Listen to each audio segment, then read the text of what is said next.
All right, good people. Well, gang, we are back for another open court live discussion. I am your host, David Lorenzo Glover, aka the controversial counselor. Joining me is the all reliable Big Bad Wolf, Herb Lewis. He disappeared. Just called out your name, Big Bad Wolf. Oh, had to get the little monster. He's causing mischief and chaos, just like I like to do on occasion. That cat got to go, got to go. Uh, I don't know who will be joining the panel tonight, if anyone, but if somebody wants to come in, the link is in the chat. Feel free to come in. Recap from last week's show, we discussed the topic. Are you going to take that 80% from him or leave it on the table for someone else? Well, there are several reasons why some women will leave the 80% on the table. Here's just a few of the reasons: narcissism, depression, trauma, personality disorders, and destroyed confidence. Those are reasons why you wouldn't settle, or not even shouldn't even use the word settle, but take 80% what someone could give you, because we know no one ever gives anyone 100%. That's just a fallacy. It's just some made up thing that we like to say. Give it 100%, give it 110%, which typically doesn't happen. So in most cases, you could get 80%, and then you're responsible for putting that other 20% out there. And that could be things that you like to do, whether it's, socialize with your friends, family, with children, and just different things, whatever, and with the understanding and knowing that no one's ever going to give you 100%. All right. Well, tonight, September 5th, we're going to discuss. There are some things that black men should never apologize for. And it was a list of about 25 of them. But we're just going to focus on two tonight, and then we have additional talking point. So, number one, don't apologize for being a caring, nurturing dad. We don't have to be hard or rough all the time. Hugs, hug and kiss your children, especially your sons, so that they know to express love to others. And number two, never apologize for demanding respect. So as you give it, you deserve it. You are a king, black man, and act like one. All right, let's switch it up for the third one. Number three, there are some things that couples should not post on social media, and we're going to get into that. So this should be another dynamic show that you don't want to miss. So if you're watching, please share it. Please like and share the video. Please subscribe to the YouTube channel, the Controversial Counselor. So here you have it. That was the introduction. Herb, was good with you? Another unboxing, reaching to the black bag of magic.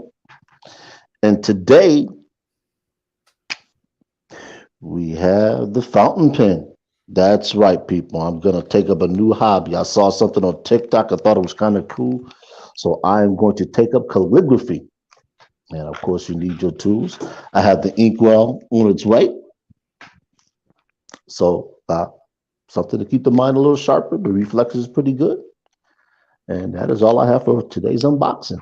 Other than that, it's football season. Therapy is over. That's right, people. You already know what that means. She can't call. Don't even bother. Yeah, and that stretches from September to February with no weekend activity for you. Only except during a certain time, right? It has to be before 5 or something. Generally speaking, usually before midday, but I'm working Saturday nights in the Sunday morning, so that's pretty much scrapped. So my weekends are pretty much done. I'm working for most of the part, so I don't really do anything in the weekend. So if I'm doing something, it's usually during the week. So that's the other reason why my weekends are pretty much precious and tied up. I don't go out club hopping. I don't have a video game habit like I used to when I was much younger. And for the most part, most of my volunteer endeavors, they've lightened over the last 6, 7 months, over the last year actually. So, when I'm doing that, I'm engaged in that and working, and I'm have some other projects lined up. So I don't really have a whole lot of time for a lot of nonsense. So I don't tolerate it. I don't condone it. I don't engage in it. Okay. Got Officer Charles here. How you doing, good brother? Um, for me, last week was the start of yeah, year 18 in Baltimore County schools, and as well as I think around year 28, 29 in education period. Damn, I'm getting old. But it was it was a week. It was a week because it was busy, short of staff. So just trying to maintain and just chip in and do everything. Pretty much doing others' jobs because was tied up doing that, and it was it was interesting. And I think we're going to be short again this week too. So it's not like I can really get into my actual job, and you got kids trying to see you and stuff like that. But when you're holding it down and having to do other things, it kind of takes away from that right now, which is unfortunate. But we'll survive. It's just typical how in education we always start the year off in a deficit, like to begin with. So which makes it, and it just get deeper and deeper as the time go on. But I ain't complaining. You just gotta um, strap up the boots and get ready for it. So we'll see what this week brings. But I know what's going to happen. Um, see, we had changed before when I first came down here. We always started school before Labor Day. Then I think for a couple years they had switched it up. Now it's back again before Labor Day. So it's going to be some parents just rolling off the damn couch and realizing, oh shit, school started. So they'll be calling for appointments or popping up, or kids will just be showing up without no schedule or anything. And so I anticipate a lot of chaos with that this week. But hey, it's gonna have to be some appointments. You got to have structure. Got to have structure. You can't just walk in your doctor's office and get seen. Uh, you may get lucky at a barber shop if they got someone just starting off there and he's taking walk-ins. But for the most part, most things you have an appointment. You can't walk up into a car place and like, oh, I want my car fixed, unless they just don't have that much business. But with a regular flowing routine business, you have to make appointments. So that has to be the mindset. What's going on, Doug? How you doing? So that's that. Enough of that. So this post, Herb, and I think you had posted it about the 25 things that black men shouldn't apologize for, and we went with the one with was the first one about was it about respect? That wasn't the one about respect. Let me get my notes together. Uh, they should never apologize for being a caring and nurturing dad. Um, so, what made you want to focus on that one? Well, the list in and of itself, I think, is a comprehensive list for any man, but more particularly for black men, because we rarely get the benefit of the doubt when it comes to anything that we do. Heaven forbid if we make a mistake in being assertive. It's, oh, you're a toxic male, you know, that's what's wrong with the black family, and it's high time that a lot of that nonsense stop. But I think we are in a transitional, not it's not even a thought. We're in a transitional period, particularly when it comes to what's considered family in Western culture. And the man is being X'd out. You look at Black Lives Matter movement, the original manifesto had no inclination to include heterosexual men, particularly black men, even though they built their fortunes and their wealth in the movement off of the backs of that black man. So in order for the black man to actually try and fit in this new matrix, we have to exhibit, and I say we, even those of us like myself who don't have children, we still have to exhibit the ability to show compassion. And one of the ways we can do that is by showing that we care. Case in point, I was at Walmart today shopping. There's a young man, and I believe they were from Canada. And I say that mainly because we get a lot of influx of Canadians shopping here because the prices are cheaper, even against the Canadian dollar. And he was upset that the person who was giving him a ride, and I don't know who the older woman was in relation to him, but she was telling him to calm down, and he just wouldn't. I said, young man, I said, let me ask you a question. I said, do you think the individual that brought you here left you? He said, no. I said, so do me a favor. I said, just breathe in for a moment. Hold it. Then exhale. I said, never panic in the situation. It doesn't make it better. And so often, a lot of these young men, they're not taught, they're not shown anything that'll help them bridge the gap from young kid to adolescence and from adolescence to manhood. A lot of people have the ascension of manhood as something that automatically happens. Chronologically, yes. Chronologically, every boy is going to age to the point, if he's lucky enough, to be a man. But being a man is just more than reaching a natural age. Being a man means you're accountable, not only to yourself, but to those you're supposed to help. And don't get it twisted. Just because a man's not accountable to a stranger who might be under duress doesn't make him any less than a man. The first responsibility that a man has is to himself. He has a responsibility to keep himself healthy, himself out of trouble, and then he starts to help other people. What do they tell you on the airplane? First thing when the mask falls is put the mask on yourself. You can't help anybody if you're incapacitated. Same rules apply for a man. And no man, especially a black man, should ever apologize for showing compassion, love, and putting himself first when it comes to things of those natures.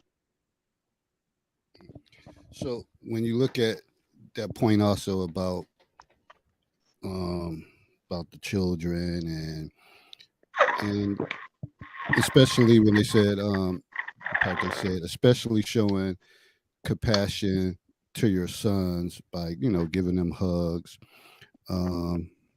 kisses and stuff like that. But we know how things are in the Western culture that kind of many of us were raised with growing up without maybe a father showing that type of compassion, and it was always sort of like you shouldn't show any signs of weakness. If you're 2 years old, you're out playing and you're scraping, you see blood, automatically you're still a damn baby, you're gonna cry. Where you were told to get up, that's okay. And so I really think that mindset has impacted us throughout time. And even with this generation now, they're so sensitive toward stuff now. Many people are contribute and say, oh, because the absenteeism of the fathers and they're being raised by women, so they're kind of sensitive to a lot of situations that we were kind of like, that's nothing. We just kept it moving. So what's your take on that, Herb, the whole affection thing? And I understand you don't have any kids or anything, but you have nephews, nieces, or other people you mentored and stuff like that. What's your take on that? It's funny you mentioned the mentoring thing. I saw a young man today who was a part of the organization, and he looked like he was squared away. He really did. And I don't know the gentleman, the gentleman that he's with. I know him personally. I don't know if that's his father, but it was nice to see him. I think he's now about 14, 15. It's nice to see him on the road to transitioning to a more responsible man, or a younger man, I should say, because when he was in the program, he was kind of here, he's kind of there. He he wasn't being guided, and you could just tell. And it was the same thing for a lot of the students that were in our program, and it wasn't just him, male and female alike. So it's as you said, when we were younger, we were taught to be tougher, even if it was just the exterior. Like you said, you fell, you hurt your knee, get up, that didn't hurt, because we had to be tough. In the era that we grew up in, the late 60s, early 70s, we were just transitioning. At least our parents were just transitioning to actually being full-fledged citizens. So we shouldn't fault them or hold them responsible for the way that they raised us. That's what they knew. And that's how they survived. So teaching somebody how to survive through their lens isn't wrong. Now, it may not fit the time, but that doesn't mean we should abandon it completely, because there are going to be times where, as a man, you're going to have to take a shot. Society's going to give you a shot. Now, the question is, how do you weather that shot? Because everybody needs a safe space to land. You fall down, you want to be able to get back up. But there might be a time where you need to convalesce. You should be able to convalesce without being made to feel shame, without being emasculated or made to feel weak. And your father, for those of you who still have him, should be that source. Because after he raises you into a man, he's supposed to be that confidant, that person that you could turn to. And if you need a shoulder to cry on, his shoulder to cry on. Because a man that is your father generally understands the process and the pearls that you are going through to get to where you need to. So there's absolutely nothing wrong with the father showing his son love, or nephew, cousin. That type of male affection. The reason why I call it male affection is because we don't do what women do. Women will sit there and cry all day. We're gonna allow you some time to cry, but we're gonna tell you, hey, look, you got to get back out there because there's people dependent on you, even if it's only yourself. I did it for the last 3 months. All I did was work, come home. I didn't do anything else. It was just the point in time where I just needed to withdraw. It got to the point where I resigned the position I held with the Niagara Falls Community Alliance as treasurer, because I realized that the job that I wasn't doing was negatively impacting the organization. I explained that to them, when they asked, because they were already taking moves to make that happen. I understand. And everybody should understand that being a man is not easy. But that doesn't mean we need to make it more difficult either. And one of the things, you know, after looking up information about this subject matter, the stuff we already knew, but it was saying, how men are, it's not about, men move like it's not about what they say, it's about what they actually do. And you have spoken and mentioned that often. But one of the things also too is like shared activities. Like, you may have dads that really don't say too much, whatever. They're kind of quiet. Um, they are the enforcer of the family, but they're kind of quiet. But it's like different things that they may do. And I'm just still gonna focus on the sons, like whether they're out in the yard doing work together, or throwing a football around, or him being active, making sure he's at the youth sports games and things like that. Little stuff like that shows love, and shows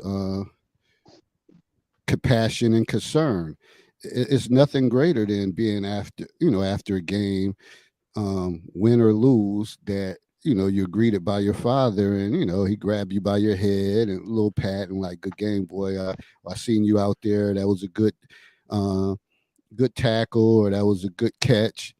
I mean, and of course, as a dad, he's going to probably correct you on some things too, or what you should have did. And everything's not going to be perfect, so he's going to focus on the good and bad for you to improve. And that's valuable information um, for kids. Now, there's the other side of it too, where you have parents just get out of pocket and they're freaking yelling, screaming, cussing, and Mhm. carrying on. Shouldn't do that to your child while they're playing, because they're looking for you for guidance, but they don't want to. You don't want them to feel that added pressure of being nervous and always looking up in the stands to see your facial expression and stuff like that. So you just got to let them play the game, and there'll be times for you to converse. I know during the heat of the battle, sometimes it brings the best out of you, but it just causes commotion. And now, at this stage of the game, something just happened. What, a couple weeks ago, you have people end up shooting folks and stuff like that. Arguments breaking out.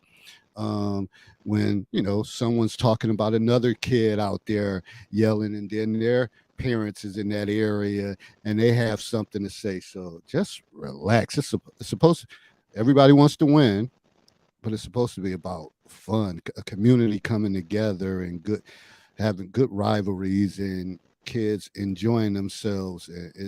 All of this shit that y'all doing out there needs to stop. Needs to stop. And why are you carrying guns and shit to games and stuff like that? It's out of control.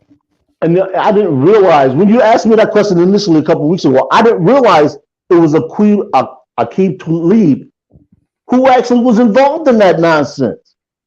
Yeah. And I'm hearing all this squawking through the media and various channels, and I'm just like, he's got to do better. He has to do better. There's no excuse.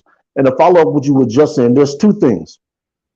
One, this is where a lot of older men they're probably in their 60s now, used to take their son fishing. And it was more than just about the fishing. On those excursions, they could sit there and talk about all the things that the son might be going through. The son might need help with. Or they can just sit there and say nothing. Say absolutely nothing at all. This is why you see a lot of Caucasian men go hunting. They go hunting with the boys. And guess what? None of them have to come back with a deer. It's a bonding time. It's a time where they don't have to worry about the stresses of work, society, finances. It doesn't exist. Time tends to stand still. And for those of you who know, I love my music, especially my folk music, and I'm gonna give you a dime here. There's a song called "Cats in the Cradle," originally by Peter Paul and Mary, I believe it was, but John Denver, or sing by Peter Paul and Mary. Don't quote me on that. But anyway, I want you to listen to that song and listen to it in its entirety. It's a microcosm of a father starting out in life, having his kid, and his kid growing up, and his kid turning out to be just like him. It chronicles life and its progression and all the things in the middle. And I think often, everybody is guilty of this at one time in their life or another. We get lost in the shuffle of life. You were just talking about this last week with the funeral you had to attend. Everybody's trying to get this done. Everybody's trying to get this. And I was just speaking to my older brother last night, and I was telling him about my plans. He said, yeah, but don't forget about the family reunion in July. I said, you know what? I got to make it a point to get down there this year, because this will be the first one that we've been able to put together since the passing of my mother, which has been last year. Damn shame. But that's how much time elapses. So, all those things that we tend to take for granted are things that we need to emphasize, especially in life, and especially among men, because for as much as we think we live a long time, we really don't. And depending on who you are, even if you live to be 60 or 70, for some people, that's not long enough, because they never really get to do the things that they need to do for fulfilling life. That's why right now I'm just looking at things like that I really want to do. And one of those things is just travel to the Eastern Hemisphere. I want to visit the castles in Europe. I want to be able to go through certain parts of Africa. I want to be able to do all those things. I got learning new languages on my list of things. Like I said, I picked up the pen for calligraphy. Man, I hated calligraphy when we had to do that in school. It's time to get busy, man. But one of the things I want to go back on, and no knock against him, but gotta call him out, to my granddad. Man, he took me fishing a lot of times, but he never let me fish. So I was just there, and I couldn't understand I think I enjoyed the ride, and he would go with a couple of his buddies, and they would go fish, and I don't even know what the hell they was talking about. They would have their kind of beer that used to be. It used to be like Slits or something, beer. So they were sitting there drinking that. And I'm sitting there like, and I don't know where the hell we was at because it seemed like it took like an hour and a half to get there. And I'm like, man, I'd rather watch paint dry on the wall because I started throwing rocks in the water, doing anything to keep myself Oh, that was occupied. good. Yeah, and they're like, oh, you can't do that. You can't do that. Boy. You're gonna scare the fish away. So I wanted to say, excuse my language. As a kid, I wanted to say, why the fuck am I here? Why am I here? Like, as I never was taught, never bought me. I don't know. Maybe he was just thinking, oh, it's a good thing my oldest grandson let me take him, but he never taught me. He never taught Well, me. actually, you knew what it was that you were learning, but you didn't realize What's that? patience. No, I didn't. Patience. Okay, I Well, had but that's what I'm saying. You yeah, did the one thing a fisherman is, especially if you're fishing um in a boat or along a lake shore or a riverbed, is patience. Because you could be out there 15, 20 minutes, a half an hour before you actually get any bites. So the one thing you have to learn is to be patient fishing. That was something, when I was in the foster home in Alcott, that was the first time I'd ever went fishing. And actually the family fished. So it wasn't just the mother, it was the mother, I'm sorry, it wasn't just the husband in this matter. It wasn't just him, it was both of them. And I remember going out to Roosevelt Beach for those who you are familiar with the area. Out in Wilson, catching perch, sunfish, bass. I remember catching, cleaning, cooking them up that day, eating the bones because I didn't know any goddamn better to not chew the damn bones. But the one thing you learned was patience. Learn patience, man, and it seems crazy that you would need to learn patience at a young age, but learning them at a younger age helps you when you get older, especially if you have kids. Because what is the one thing you need to do with kids? be patient. Be Well, patient. needless to say, I still don't know how to fish. So I still don't. And I got boys that do it and all of that stuff, whatever. But I never caught a fish. Uh, so it was a crazy that that was the crazy thing, and I don't know. Maybe I should have said, "Hey, granddad, teach me how to." And I think I probably said that to him before, and it like, "I'm gonna teach you, I'm gonna teach you," but it never got to that point. But granted, he did other things that taught me a lot, but that was just the one thing I used to. Then after a while, he'd be like, "Oh, we heading here? You want to go?" I was like, "Oh, hell no, hell no!" That's when I got into sports and all that stuff. So I was always like busy and stuff, whatever. So I was like, "Nah, ain't no way." But that was one of the things. And then we've had these conversations before about the bonding with little girls and mothers and doing hair and all of that stuff, how that was important bonding time. But now Hmm. we got everything. The defense from the women is, we're working 1, 2 jobs, so I don't mind a quick weave and all of that shit. And even at the point, some of these kids wigs on and all of that stuff. Oh, But that time used violence to and be shit, man. so essential, and it happened on a regular basis. And I always tell Mhm. the story with my sister, whether it was a Saturday or Sunday, best believe the start of the week her hair was going to be done. So a Yeah. lot of Oh, times yeah. we would be outside playing, and she would have to go in, and she had long hair, and she was tender headed, as they would say.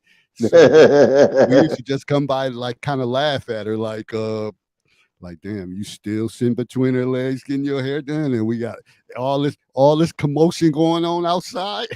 We enjoyed ourselves, but that was that bonding time, and that was time. It was time to talk about school and uh, get a pulse on what's going on in the neighborhood and different things of that nature. Where I don't know, I don't know if it's happening like that now because I look at some of the hairstyles and I say, Mm. My God, I just shake my head. No comment.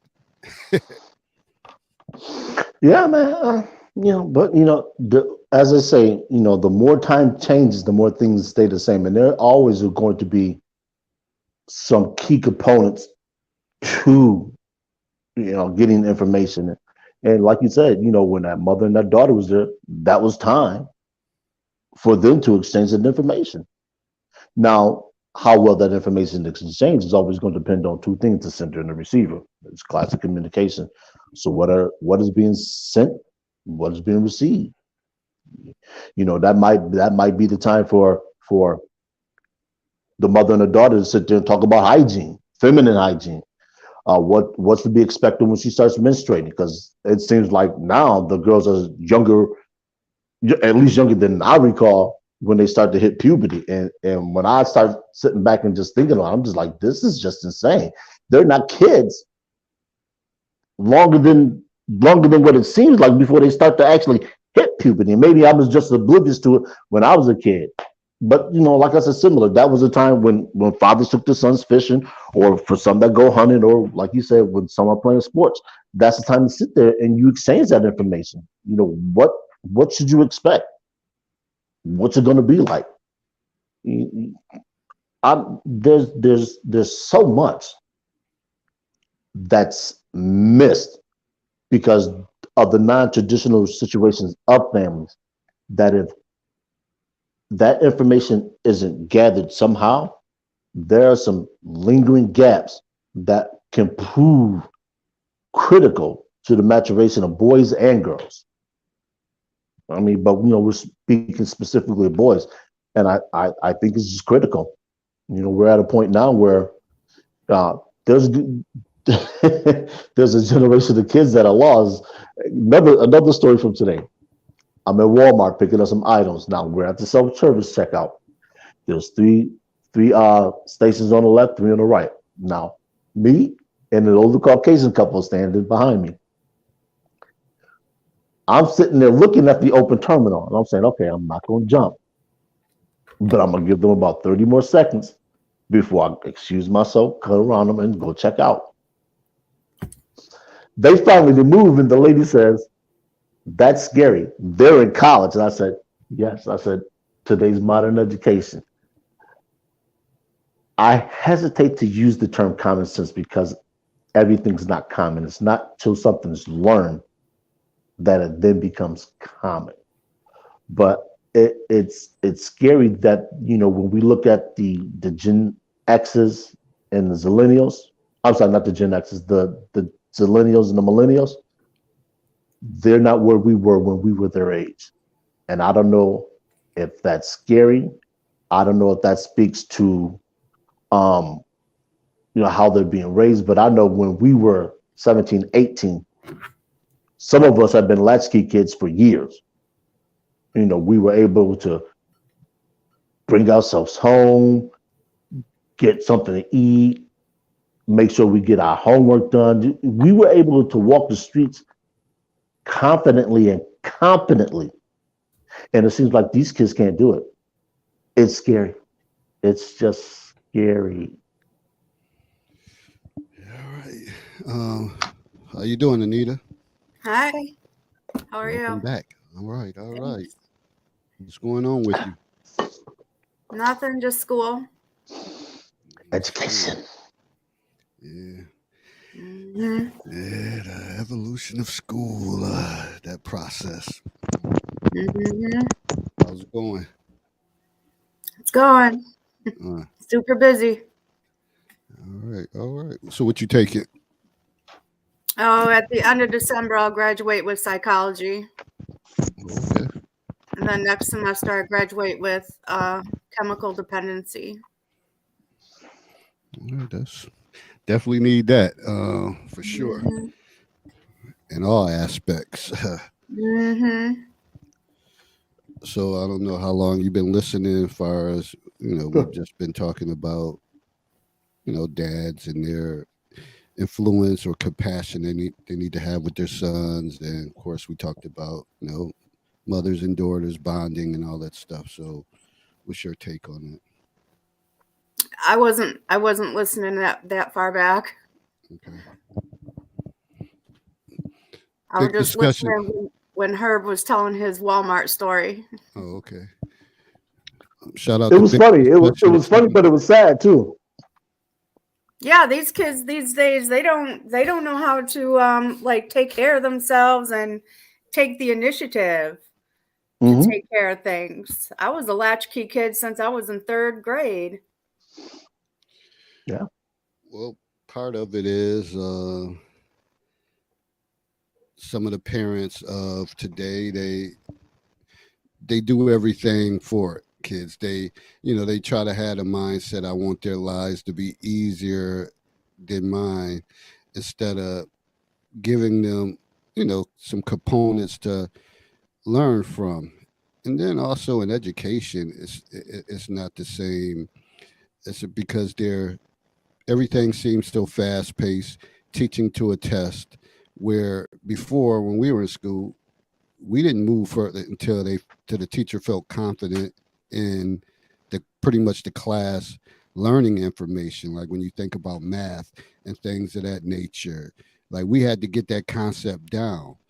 And hey, sometimes it may take you longer, but now everything is so scripted that by this time they should be learning this, but they don't take an account for classroom behaviors and things like that. That if you're in a 45-minute class, sometimes you may not get started, depending on your experience as a teacher. You may well be 20 minutes into the class, 25. Now you got 20 minutes left to do anything before the kids even get settled in, because they come in asking for passes. Oh, I got to go to the bathroom.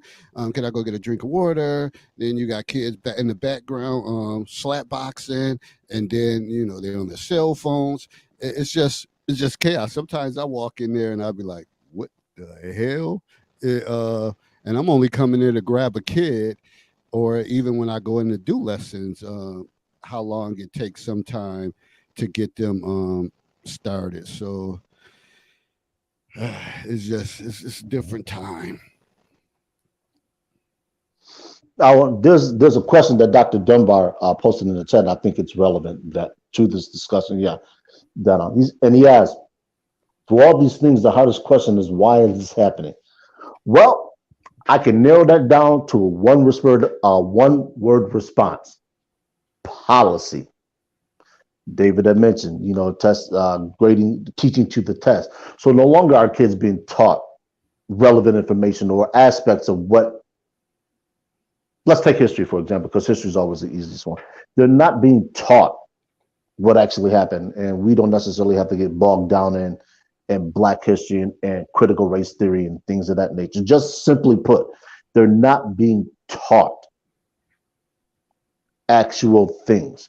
They're not being asked, why do they believe these things occur? Case in point, when I was doing volunteer mentoring at LaSalle Preparatory, kids were bored at history. You could just see it. And God bless her soul, the teacher, then Mrs. Clinker Smith. And I was standing there one day, and I said, how many of you think history is important? Raise your hand. Only a few hands go up. To my surprise, I said, so let me ask this question. I said, how many of you have a cell phone? Raise your hand, of course. All the hands go up. I said, name me the inventions and the creations and the discoveries that went into you being able to hold that cell phone in your hand and use it like you do. All of a sudden, you just saw no response, just plain faces. And for a moment, they started to think. That's what teaching is not affording these kids. It's not affording them to engage. So now they're being mindless automatons, being spoon-fed information, and they don't know why. Why are they learning history? Why were we taught the Pythagorean theorem? Why are they taught this? Why are they taught something practical like how to balance checkbooks, how to purchase stocks, how to do all these other things? It seems as if the reasoning for education is lost. And like I said, this all goes back to policy. You know, policy has shifted. First of all, we had the No Child Left Behind. Now we got Common Core. I think they're trying to phase out Common Core. And I don't know what the next federal mandate is going to be in terms of education. But people, this is why I always tell you, get involved in selecting your board of education representatives. Because there always are going to be, no matter what state you're in, there always is going to be a board or a baseline that every student in that particular state has to graduate and meet the requirements of. But it's the electives, similar to college, it's the electives that you can have taught that will help your child become a better student in conjunction with what you can do at home. You can always supplement your child's education. Don't always rely on your school district, and your teachers to teach your child. It's your child, and ultimately, their education is your responsibility, not the school districts, not a siblings, but you as the parent. Their education is in your hands. Hey, what's going on, folks? Can you hear me? What's going on? Yes. We hear you. What's good? I'm driving. I shouldn't be doing this. I got one eye on the road, one eye on the phone.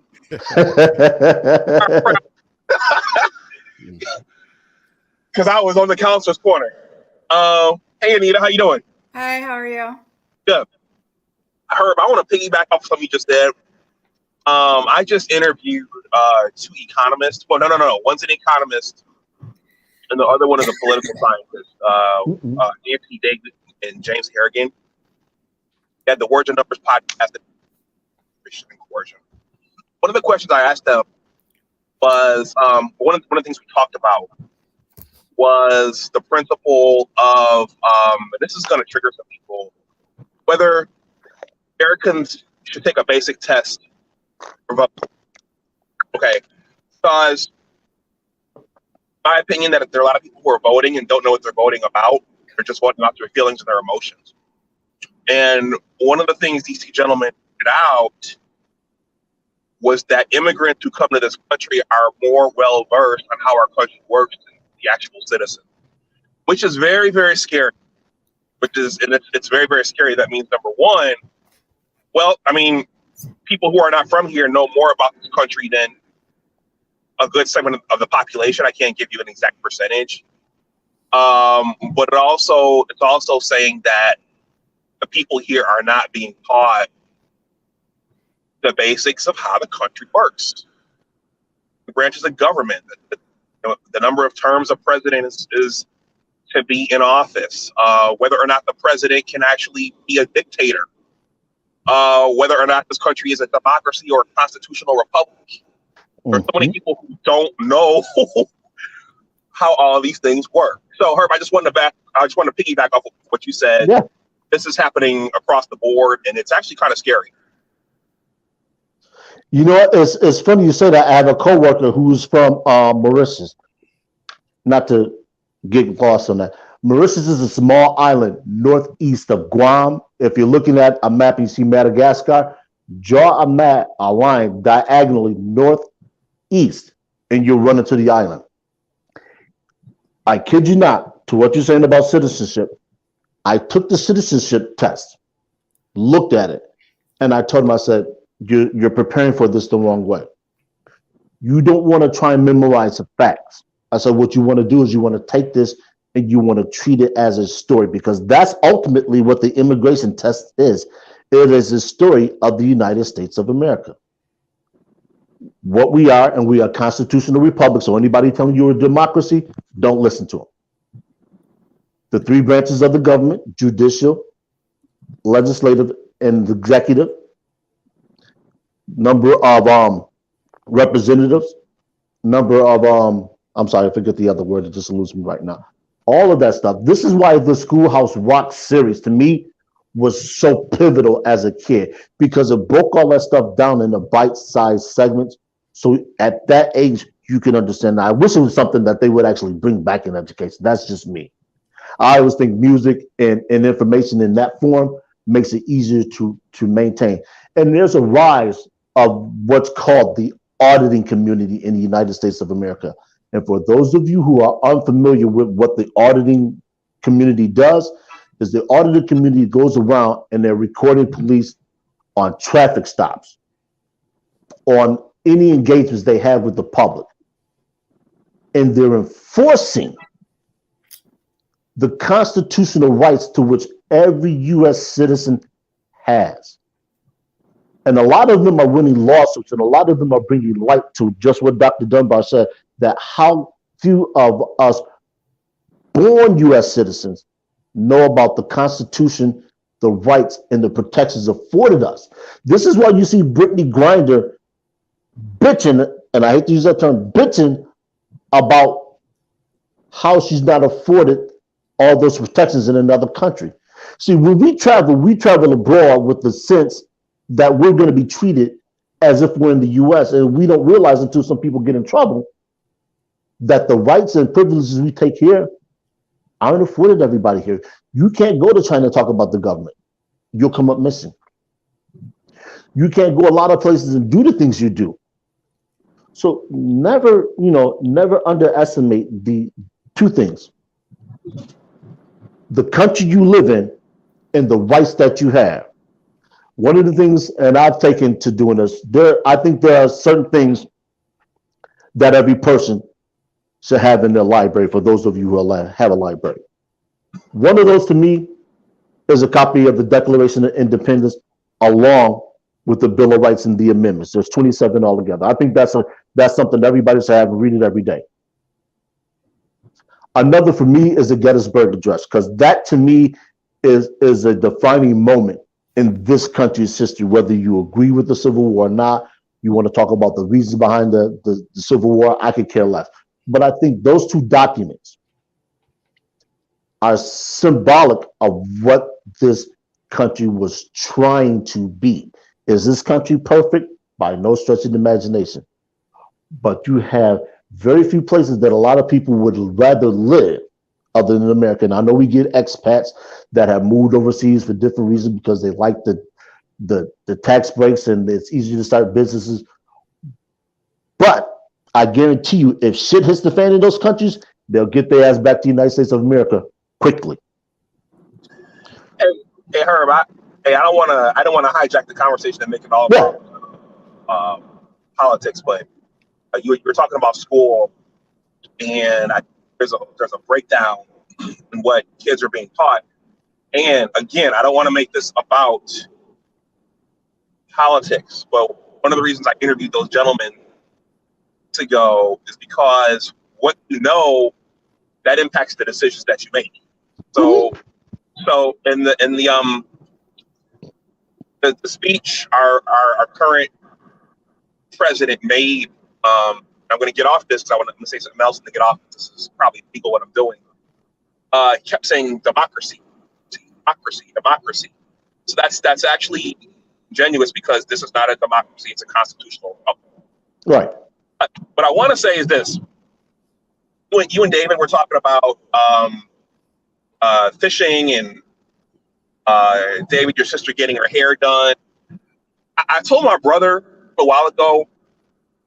I realized that in our generation, because I'm from the east side of Buffalo, he didn't have a nice village. No, my mom, boomer generation, they all have a village. They all grew up in the same projects. And not everyone grew up in projects, but it used to be everyone grew up in the same neighborhood. Mm-hmm. For my mom and her siblings, it was the Jasper Parish projects in Buffalo. So they all knew each other. All the families knew each other. All the adults were there and had a village. Our generation, when you guys mentioned as a kid, we didn't have that. And I think so just steadily become more and more unwound in terms of culture and family structure. that's kind of where I was going with my question in the chat, Herb, was the hardest thing to answer about these things is why is this happening? Because it leads us all to uncomfortable answers. Mm-hmm. So this is illegal. I don't want to get arrested, so I'm going to drop. And listen, I might come back up. All right. Thanks for take care. joining. All right, yeah, we appreciate it, Doctor. Right. Yeah, man, policy, people don't realize that a lot of what teachers are doing now, educators, is because of policy. And that policy is being voted on at the federal levels and at the state and local levels. And mainly when they start writing budgets for academic funding, those policies are taken into account. Well, one of the things, and I always, I read a few of his book, the late great John Wooden, when he talked about teaching, he said it's 4 components. So he was an English teacher, but he put those skills out on the on the basketball court. Those same, he transcended those same skills onto the basketball court to teach his players. And he was one of the most successful coaches ever in history. And the one thing he always said was, teaching is about demonstration. Of course, you show kids, you show players, you give them a chance to imitate what you're doing. Then there's correction and then repetition. And you do stuff over and over and over, and you go through that cycle, and that's how you learn. And I remember having a math teacher, Mr. Rizzle, back in the days, that we couldn't move on until, like, he would break it down, and if you had 7 wrong answers, you had to keep working. And finally, he probably would have approved that homework assignment after you got down to maybe only 3 errors. So we had to work constantly. And the more assignments he gave, the more you dug yourself in a hole if you had a lot of errors. So, we got wise to the game with one of my buddies, rest in peace, Daryl Porter, that we started working together. And when we started working together, that was our thing. Before we did anything, we got to meet up. We got to do this homework. We got to knock out this math homework. It was certain things I was better at than he was, and there was certain things that he was better at. So we worked together, and we all, our shit was always on point. But we learned because we had to keep redoing stuff over and over to get to the right answer. And that's the same thing when you think about coaching. Sometimes if you don't get something, you're going to keep doing it over and over and over. And people know the LaSalle program with Pistol Pat Monty. That's how he was. So he had to do stuff over and over till you learn it. But in education, when you have a certain time frame to move and you got to move, a lot of times you never get to that point. So people get passed along, and they only have certain amount of spots for summer school, and those usually are spots reserved for people who just didn't do nothing at all. But the kids that could get in there, they understand the system too. Like, I don't have to do shit during the year, but if I could work hard for 4 weeks, I'm going to move on anyway. I don't care about this stuff. They ain't really teaching me nothing. So they understand the game. So it's a lot. I don't want to belabor that whole point. We can move on to the next talking point. Or Anita, you got anything you want to say? Dr. Anwar said a lot. Herb said a lot. I just said a few things. Just about learning, like redoing, doing it over and over until you get it. That's how my soldiers were too. That's what I taught them. Don't just meet the standard. My standard is exceed the standard, because you got to stand out. You're not going to get anywhere just meeting the standard. So if they don't do something right the first time, they know my standard. They're going to keep on doing it until they get it right to my standard. They didn't like that too much. But hey, but they made better soldiers than some of the other soldiers. So repetition is important. And you appreciate that in the end once you once you see why that person, that leader, did what they did, and you understand, like, wow, like, I hated it at the time, but man, if they wasn't this way, I would have probably never learned this concept.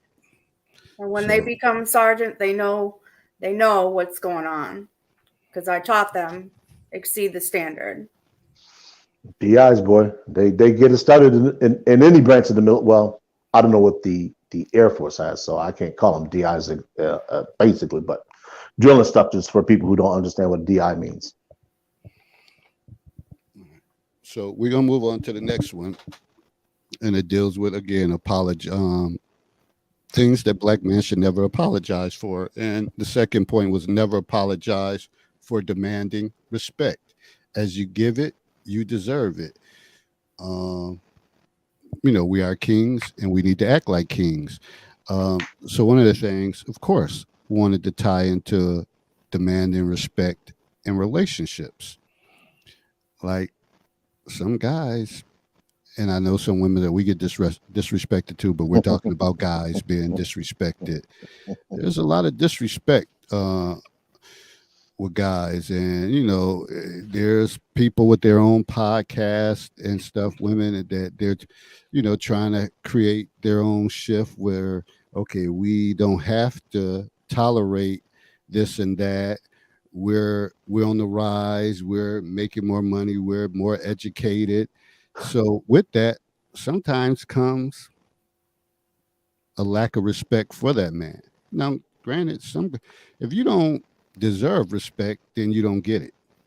If you don't put out and you just shit a Melvin, just sitting around leeching and all that, I can't knock somebody for getting on that person case. But there's guys that's out here trying to put in work. They just haven't got the break that they needed, but they're still consistent on what they do, and they deserve respect. So some of the things that's disrespectful to a man may be, when a woman is telling a man what to do, how to do it, and when to do it. And a lot of it is the tone, the approach that some guys just doesn't work for them. That But if creates. they don't take initiative, like what are we gonna say? Just keep being lazy, don't take initiative?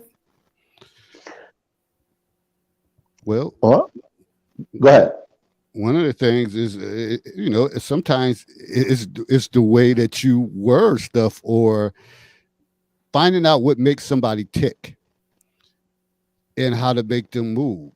If you know damn well, if you're going to be yelling and screaming and stuff like that, that might not be effective. You might have to come with different approaches.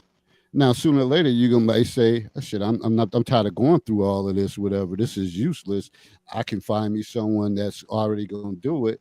But if you're with that person and you got children by them, or whatever the case is, you might be in for a little. Might be in for a long haul than what you really want to do. It's not like you could pick up instantly and just decide to say, "All right, I'm about to give him the boot," but a lot of things that's going out, a lot of words going on right now is for women to boot those guys out.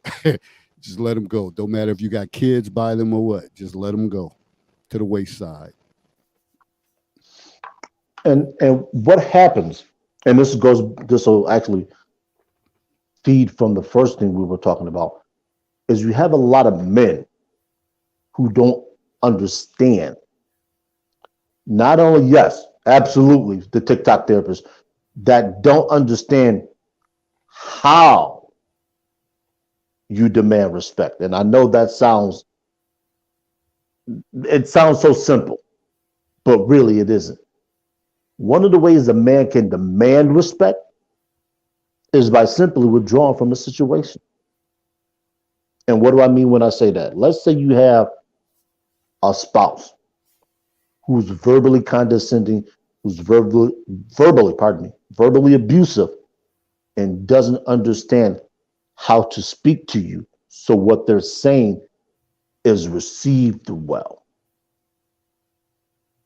You simply remove yourself from the situation. You don't tell them. You don't argue about it. You just do it. That doesn't sound like good relationship advice. It's the most important relationship that anybody can have is with themselves. I agree with that. So if If an somebody individual, removes themselves from the situation and don't communicate, how's that solving anything? communication is not always verbal. But how are you going to get through to that person when you just leave the room? You're That pisses me removing off more. not it would seem because that's how women operate. As men, we don't operate like that. See, this is the nuance that women don't understand. If a man disrespects another man, what is usually the end result? A fight? Bingo. Now, I'm not going to fight my wife. I can't do that. I'll end up in jail. Not to say that two men fighting in mutual combat won't land either one of them in jail, but the chances are much less that happens because that man understands that conflict is only a decision away. So in the absence of an individual not understanding that they can speak to you as opposed to condescend you or ridicule you, you just simply remove yourself until at a later date. You come back and that individual, the first thing they ask is, why did you leave? This gives you the opportunity now to lay out what it is.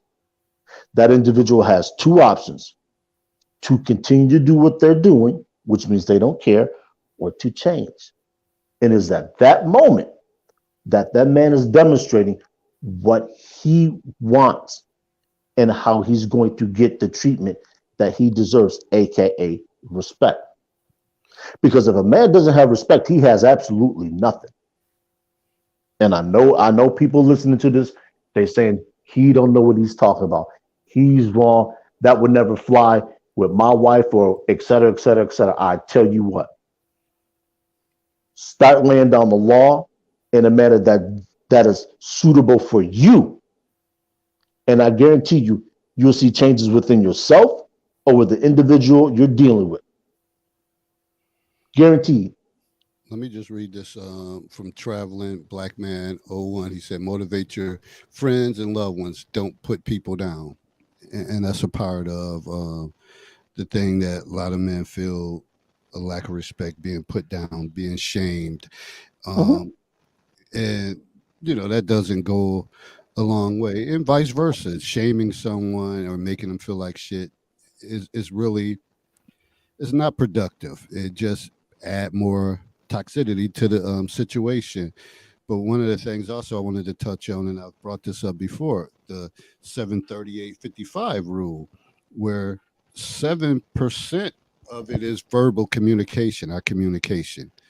38% is tone, the way that we say things. And then the other 55% is body language. So if you think about it, like, damn, in our level of communication, 55% of it is body language, and only 7% is actually words or communicate, actual verbal words that's displayed. That seems real off.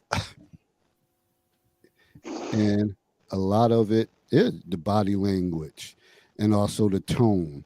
And that goes a long way when you're dealing with people, when you study their body language or the tone that you say something and people are like, hold up, like, who the hell are you talking to? Or whatever the case is. That's not going to motivate many people to do anything. So again, I always say, KYP, know your personnel. When you know your personnel, you know what works. You know what to say or how to say it and what's going to motivate them to do something.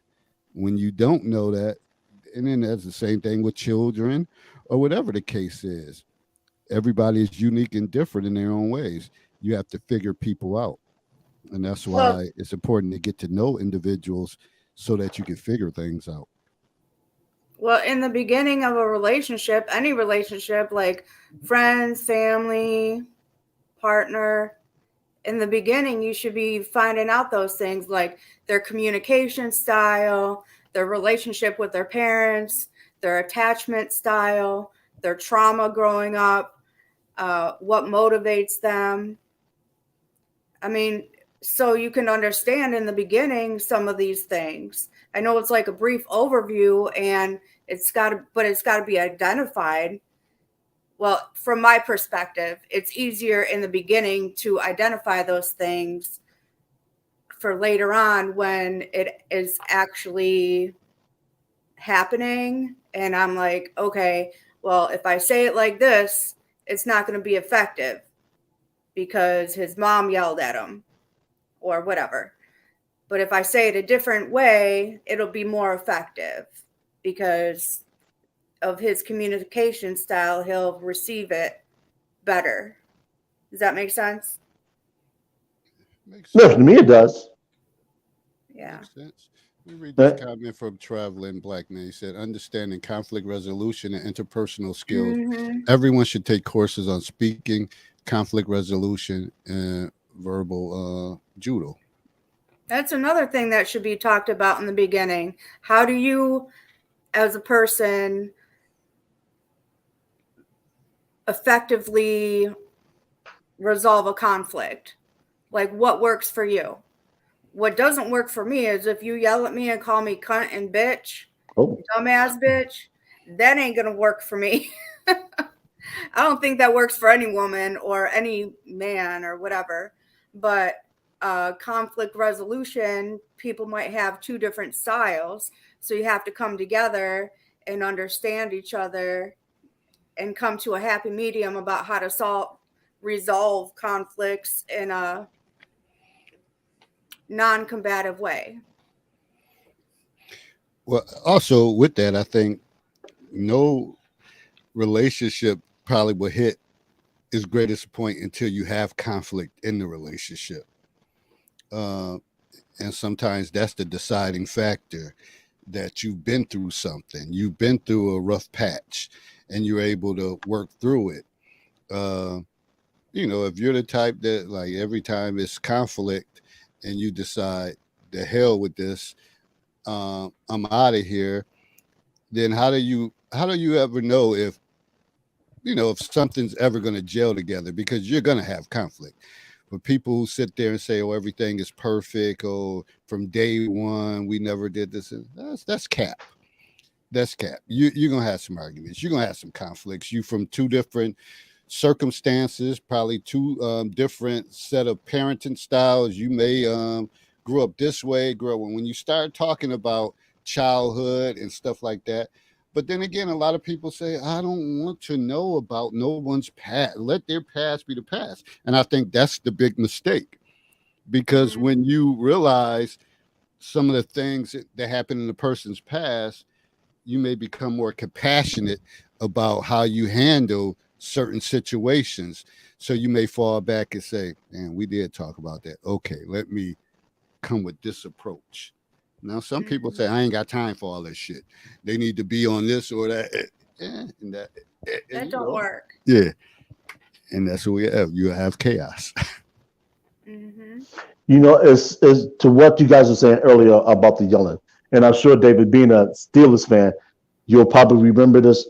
Then young quarterback Ben Roethlisberger told Coach Cowher, he said, please don't yell at me. I do not respond well to being yelled at.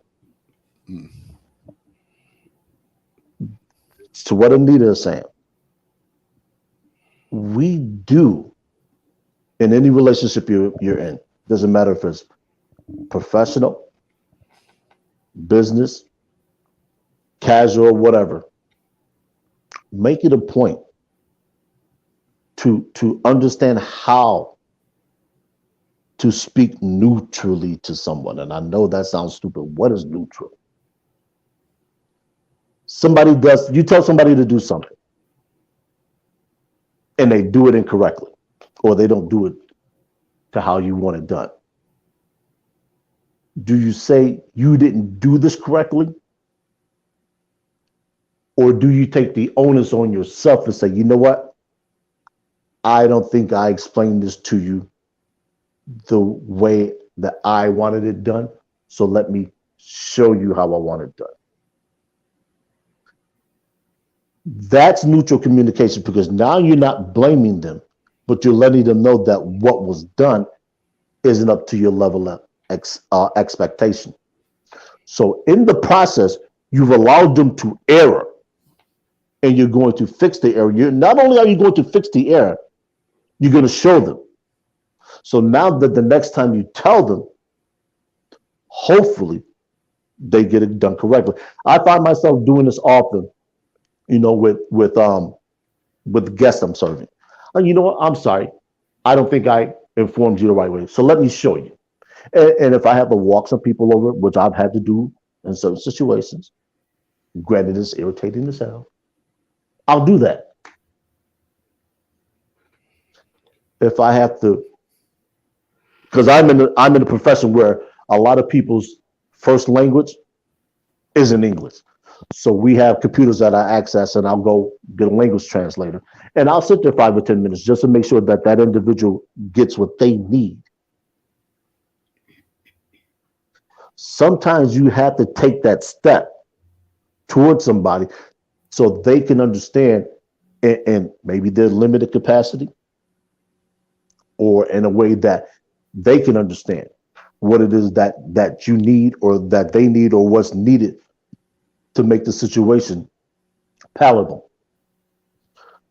You know, this flying off the handle, get mad, and we all have triggers. I do. There's just some things. I have 5 things that people can't mess with, and I'm already at DEFCON 1. I rarely tell people what they are, because I don't want anybody messing with me. But you have to be able to manage those triggers so they don't get you in trouble, so they don't ruin a potential relationship or business relationship, or whatever kind of relationship it is that you potentially can have that could lead to something else. And I think that's one of the things that Tribal Man is talking about, that verbal judo. We see it often with police officers. You know, they're engaged with the public and they go from 0 to 100. Well, I said do this. Why? Because you're a police officer? I don't have to do shit. I ain't got to do nothing. And that's how a lot of situations escalate to where physical use of force comes in, and that never solves anything, and it never ends well for either party. And you said a key component about showing them. And again, that goes back to the John Wooden principles about demonstration. Me and my job as the department chair, sometimes I have to show them, instead of just giving them directions and say, here, go step by step. I like to walk them through the process. And then once I walk them through the process, they're smart enough to pick up on everything. Then they have it under control. And if it's a certain time we're doing something and they like, oh, I haven't did this in a while, could you show me how to do it, David?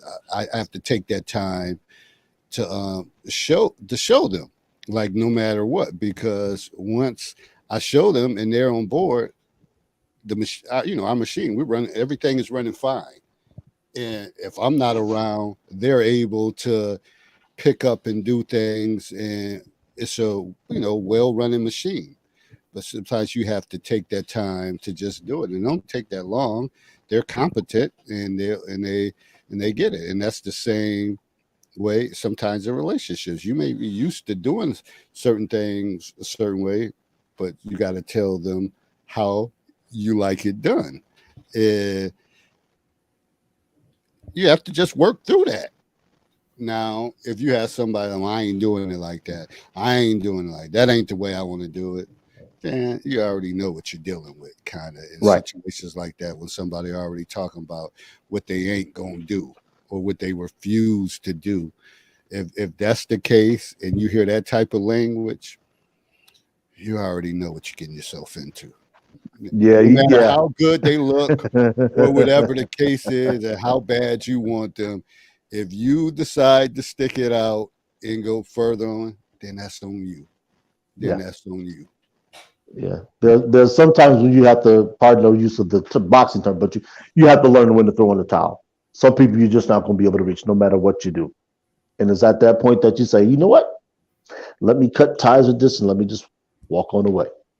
And that's with anybody, anything, anyone, anytime. If the situation becomes that far gone, you got to learn how to cut your losses. And this is what I was talking about earlier, Anita, is that a lot of Black men, because we're raised in a lot of single women households, we're not taught things from a masculine perspective. We're taught them from a female perspective. And a female perspective is often try until it hurts. And if that hurt, that'll make a lot of people withdraw and not try again. Me, I'm not a proponent of hurting myself.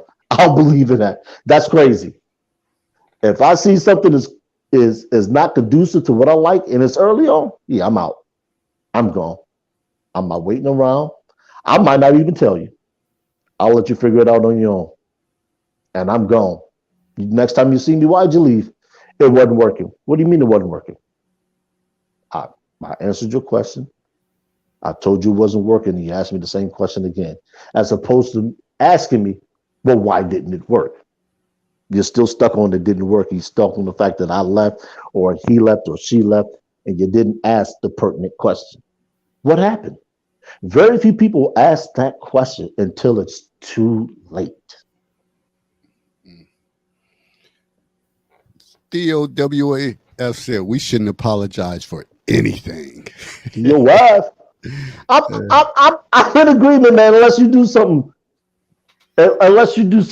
I mean, just beyond comprehension. Well, I mean, there's some things that men could do that. Nobody that's perfect. We all do things wrong. But who said anything about being perfect? I'm talking from my perspective. Mm-hmm. There's nobody that's perfect. Mm-hmm. Okay. Mm-hmm. So we shouldn't apologize for anything. That's bullshit. Because if I do something wrong, hold on, don't be shaking your head until I'm done. Just hear me out. If I do something wrong in the relationship, I take pride and responsibility and accountability to be woman enough to say, I apologize. I could have done this better. And I expect the same communication from my partner or my family or my friend. Now, let me ask you this question. Who's to say what is wrong? Well, in life, people do wrong and you apologize for it. That's just having respect and manners. So I'll ask this comment, we shouldn't apologize for anything. That doesn't make sense to me. Well, he elaborated on, he said, no one's perfect, has no relationship to the fact that we shouldn't apologize for anything, especially for the Western woman. Now, before you respond, Anita, recall what we discussed earlier today. Recall that conversation and what I said about that particular term. Look at the ethnicity of the individual who is saying it and relate the conversation that you and I had. Now you can respond. Like I said, who's to say what's wrong? Well, when you're in a relationship and you know somebody, you know what their triggers are, or you learn their triggers. Okay, but like I said, who's to say? If you say, Anita, fuck you, and then later I'm like, well, that was really disrespectful of you. You're gonna know that, like, maybe I shouldn't have said that. Maybe I should apologize. Maybe that was wrong.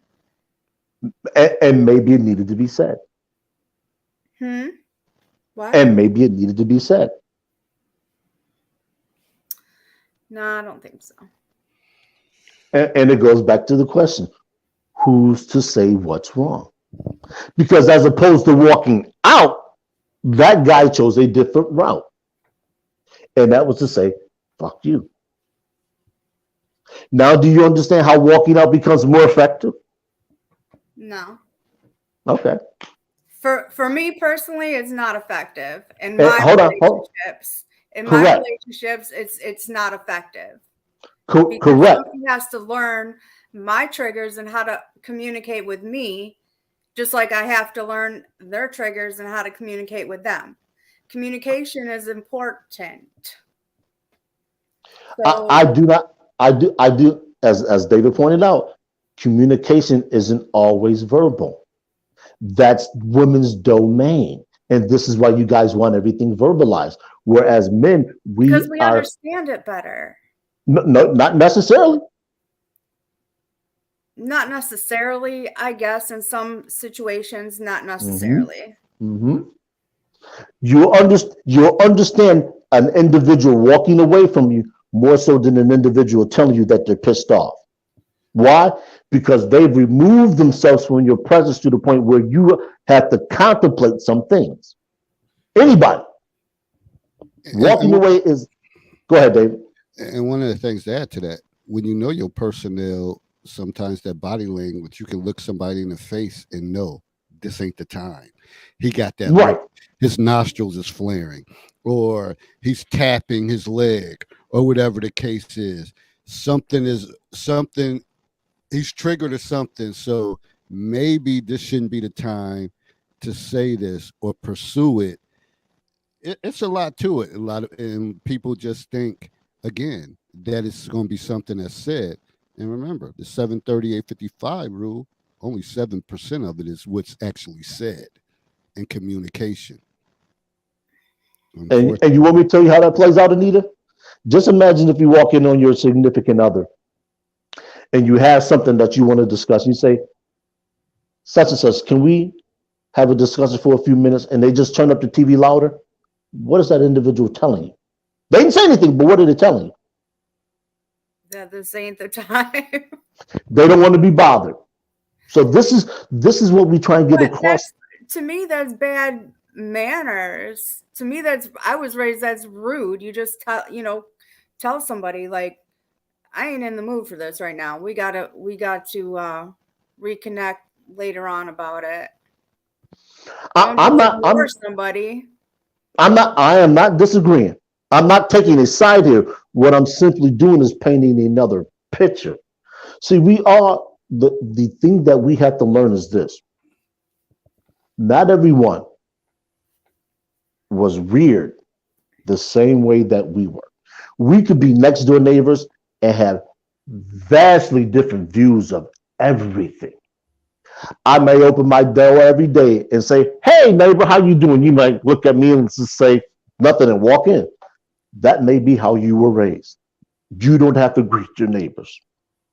Doesn't make it wrong. See, we like to fix wrong and right to a lot of things. And I always tell people, be careful with that. The only time I affix wrong or right to something is if it has an identifiable solution. Math, 2 + 2 in most of the places we know, 4. There's a wrong and there's a right. Usually, if somebody does something that I don't think is correct, I'll try and figure out why was it that they did it in this particular manner. Maybe that's the way they were taught. Maybe they don't know any better. I don't know, but my goal is not to tear them down, is to build a bridge to understand. And I said this earlier, I am not trying to be right, I'm trying to be understood. And it's in the understanding that I'll be right. And as long as we can understand each other, it furthers the conversation. So what are we trying to do? Are we trying to further the conversation, or are we trying to get mired down in the ball? Because as long as we get mired down in the ball, then nobody has to worry about anybody getting anywhere. And we can all just sit here and throw mud at each other. That's not conducive for me. That's not the type of situation I want to be a part of or involved in. So it's 3 points that came across here. Theo said no more than 16% of communication is verbal. So women focusing mainly on that 16% isn't a plan to win. Dr. Dunbar Anwar said, how well do women listen in general? Listening is critical in communication. Then the traveling black man said, nonverbal communication is a trait that men have, and women should sit down with their significant other and hold each other. Let him release his daily stress. Hmm. So those are three salient points that were brought across about communication, listening, and women focusing on that 16%, and how often do men may have a lot of the non-direct communication. So are women willing to accept that and just let him release his frustrations? So it's a lot said. But one thing I want to jump in and say, when we talked about apologizing, and a lot of people get it twisted on that. When you apologize, you never can come with the word but. That canceled out the apology. There's no point of going further. Your apology is not genuine. You're just saying something to be saying it to kind of appease that person. Once you hear the word but, you might as Everything well say before that is fuck off. void. Yeah, because it's done. I don't care how long they go on about it. Yeah, I'm sorry, this and that. I love you. I want the best for you. But the reason why I did this, but that clause killed everything. So keep that in mind. That those simple three letters, but, can kill a whole conversation and a whole direction on how things should go. And the funny thing about it is this is what we were trying to communicate to royalty. But for some odd reason, that charlatan has it embedded in her pea brain that certain concepts are accurate from her perspective. And we have three men that just put out very, like you said, the salient points as to what men are. Men are actionable. Or what? Actionable. Oh, okay. Anita, anything you want to add to those? Those were some points. Powerful points. Yes. In my opinion, in high school, they should be taught about self-esteem, communication, healthy relationships, about themselves, conflict resolution, everything that you have to know later when you're in any kind of relationship. But that stuff not even taught. Like, kids are unaware of how to manage their emotions, how to communicate with somebody. Like, like my niece is going into 12th grade this year. She gets to leave at 1:30. I'm like, when I was in 12th grade, we had to stay the whole day. Yeah, they're speaking for now. One of the things is they have early release, and some kids, it may be a need for them to leave. They may go work. They may take classes at community college. There's no need to hijack them to make them take extra courses that they don't need, and they already got their graduation requirements, because all that's going to lead to them being chaotic. Most kids that got that point, they know what they need to graduate. So if you're just trying to fill in their schedule for them to take electives, shit, I don't need this class. I'm on stir the pot in the class. So let them go. Let them go. But they can still be taught other things. It doesn't just work like that, whatever. If it's not a part of the curriculum or not a part of it, then they're not going to be taught those things. You're going to have your classes. I see. You're going to have your classes that you teach, and that's that. There's not going to be any extras or whatever, because remember, there's a serious teacher shortage.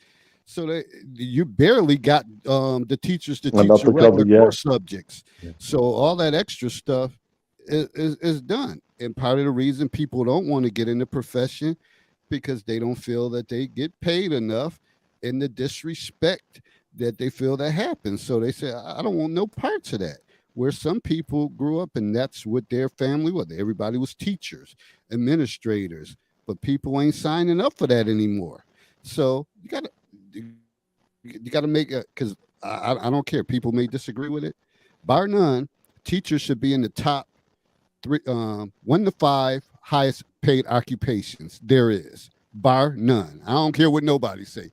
Easily, they should be in the top 5.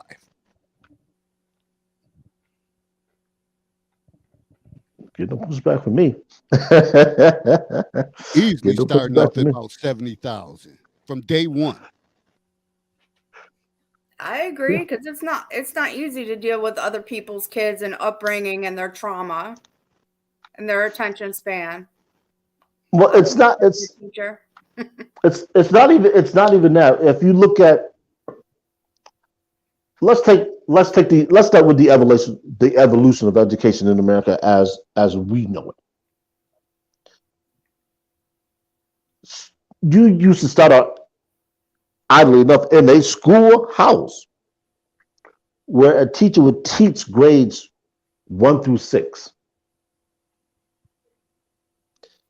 And it wasn't until America at large started to form townships, cities, and started raising tax revenue. And then you get into some, oddly enough, again, we go through policy, Brown versus the Board of Education. So you get some districts who, as David said, can afford walking in the door to pay a teacher starting out at $50,000, $60,000. That's where your best teachers go to.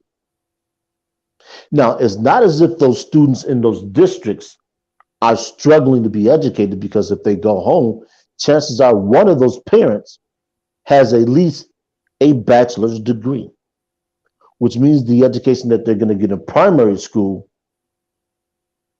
is also going to be supplemented by that parent. The book Tiger Mom speaks to that. They are after their children's education. Same thing with the Indian culture. They are on their kids like this. It's not until we get to America and the Western style educational system that we have that puts the onus on the teacher to ensure the student is properly educated and the parents take a laissez-faire attitude that we start to see the cracks and the deficiencies in quote unquote the teachers. When it's not the teachers. The teachers are there to disseminate information. That's their job. Now, It's Dr. the Dunbar, student. I just want to read this point. Parents should be responsible for values and personal development. Well, go ahead, Dave. And I just wanted to read Traveling Black Man's thing. I think teachers should be paid higher, but I would like to see an affirmative action program for men to get into the teaching profession. That is not going to happen. They have fought for the last 50, 60 years to get men out of education. There's been a concerted effort to get men out of education. Why? Because they want control of the kids. They control the kids, they control the future. And this is the conversation that we were speaking about earlier, Anita, with patriarchy as it's presumed to exist in Black America. This is why you see the vice grip on Black kids, particularly boys. They don't want them educated. They want them dumb. They want them autonomous. They want them to follow instructions. It has always been like that for Black males in this country. We were expected to be pack mules, poorly educated, so we couldn't think or do for ourselves. This is why America has no problem with Black men being poorly educated. Think about this for a moment. Just imagine if the graduation rates for Caucasian women coming out of high school mimic that of Black boys coming out of high school. There'll be a national crisis. Can you say that again? Just imagine if the graduation rates from high school equal that of black boys, there would be a national crisis. There would be a call to arms. But sadly, it isn't. We barely hear about the plight of the young black male that is poorly educated in this country because it's not a concern. I said that earlier when they talked about Black Lives Matter, built off the back of the heterosexual black man, but they write him out when it comes to policy.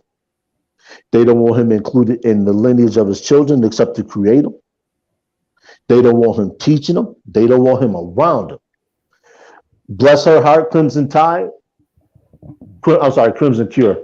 Got football stuck in my head. She's getting a petition together, and she's on YouTube.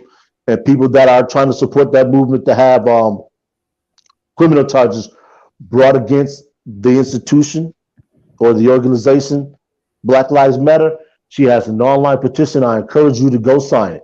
She's looking to get 7,500 signatures. Please go sign that woman's petition. Crimson Cure. She's one of. Go ahead, Anita. What is it about?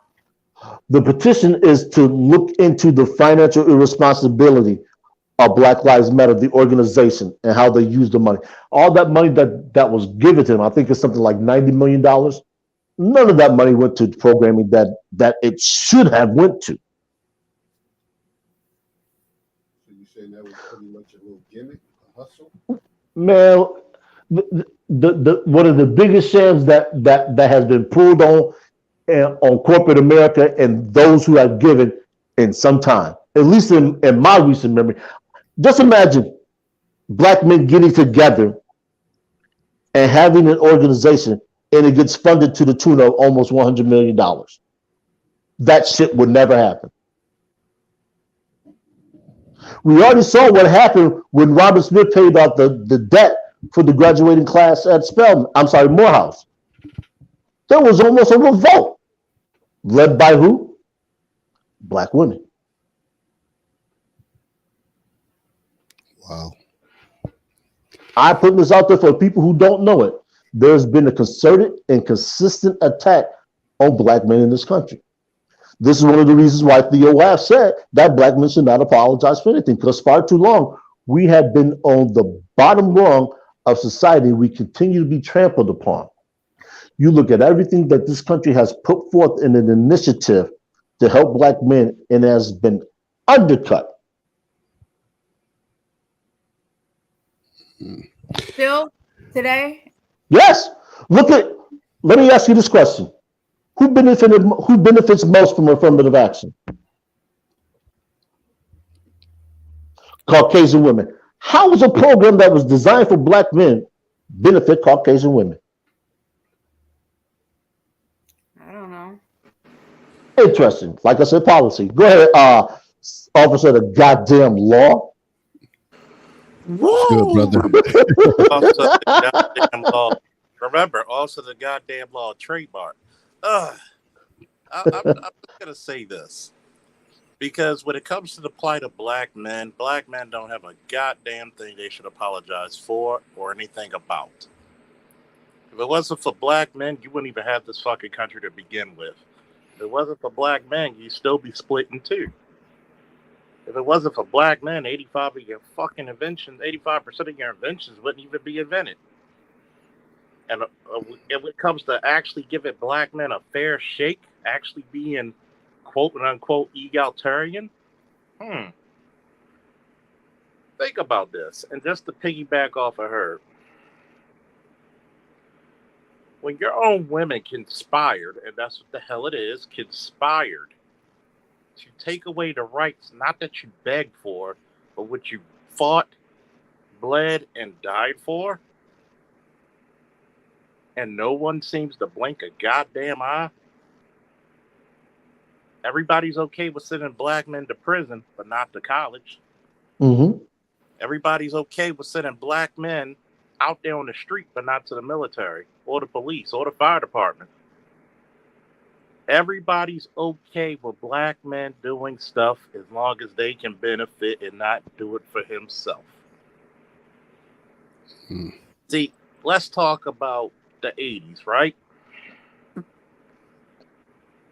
At that point, black men had a 100-year ratio of being at the lowest 80% married to the highest 90% married. How does 40 years, I'm 82, I'm 40, 40 years of listening to black men leave relationships, but come to find out, black women outnumber us by 2 billion, but we got 700,000 more marriages than people outnumber us by 2 billion. The CDC said we're the best fathers. How is it to this day? Do we still get called deadbeats? We don't care about our kids. It's better to believe. People today want to believe the sensational lie over the simplistic truth. Mhm.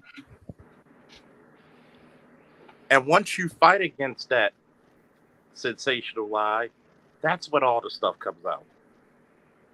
Where's our 10 billion from Goldman Sachs? Mm. Where is it?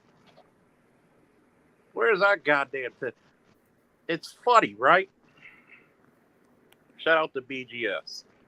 There was a study done that if you put black boys in a white household, they would do equal to Asian and white boys, if not succeed them.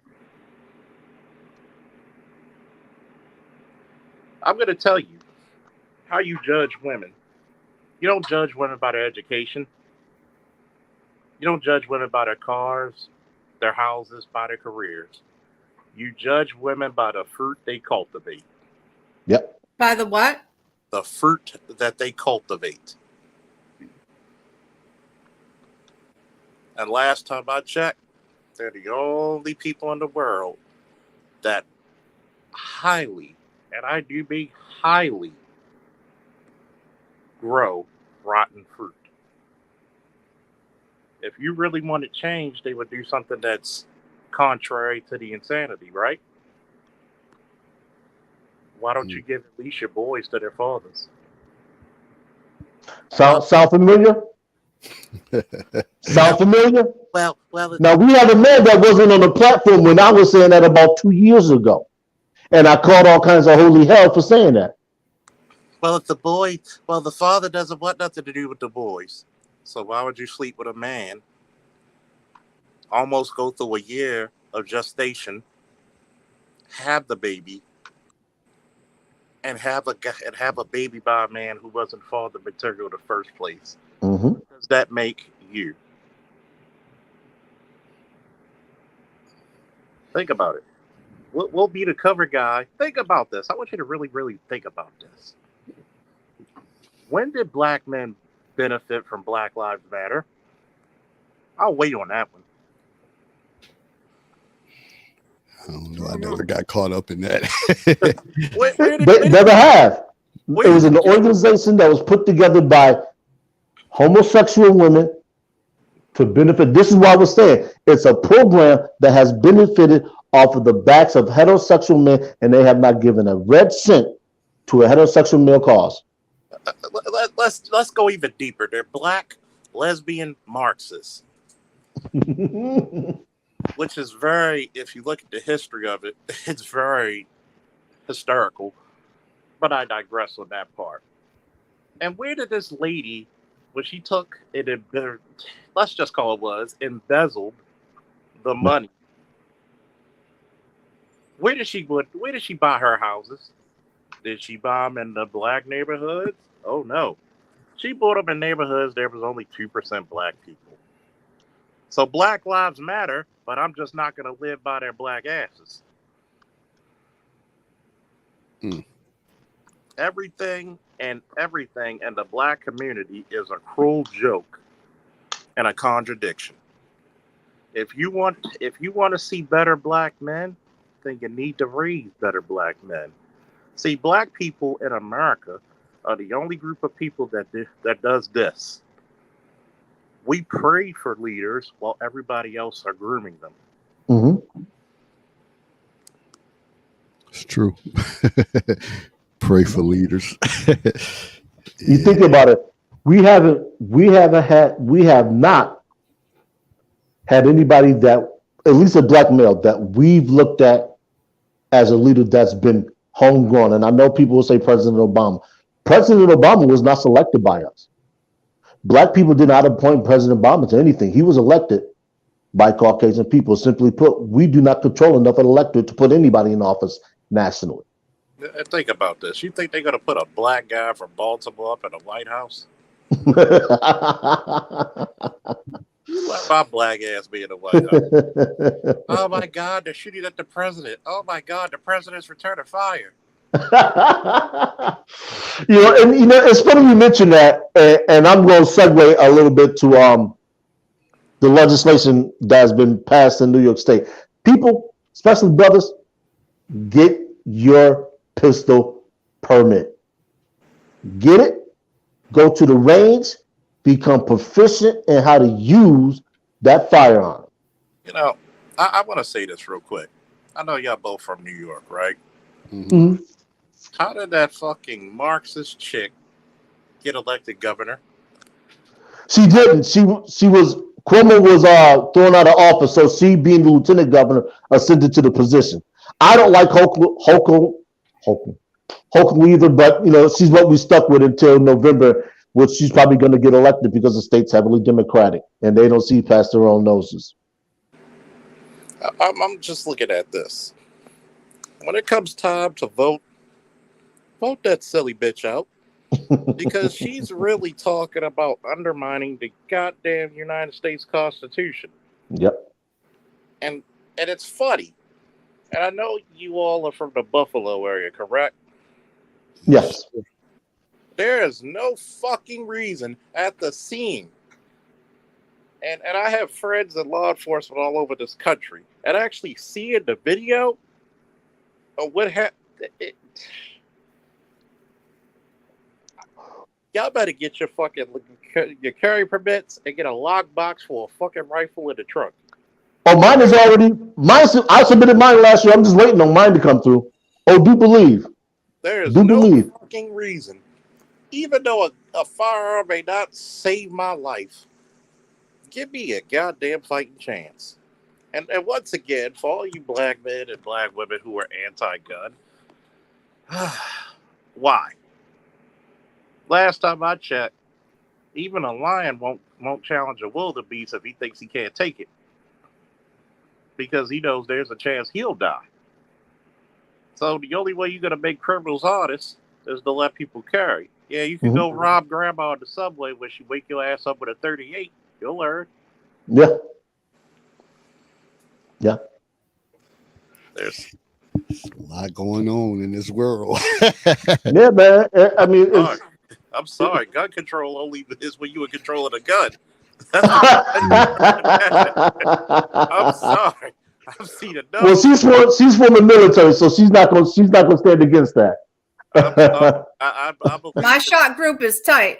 I believe in the inalienable rights that all men are created, and that cult and God has made them equal. Yeah, that's a hell of a phrase, man. When I first heard that, I was like, "Yo, that's some shit." Like, that's God made you free, but cult made you equal. Yeah.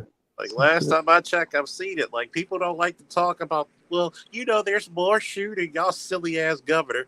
There's more shooting deaths in the South, of course. But you have more murders than they do, more violent crime than they do. Yeah. In Texas, it's like normal to carry. Oh yeah, it's like but that's why you don't have the incidence of a lot of carjackings down there, because it's like JC said. Run up on me at the light, you can lose your life. Oh yeah, you gotta, they wake you up. I mean, when you, it feels like the Jewish side of me. Oh, Draco.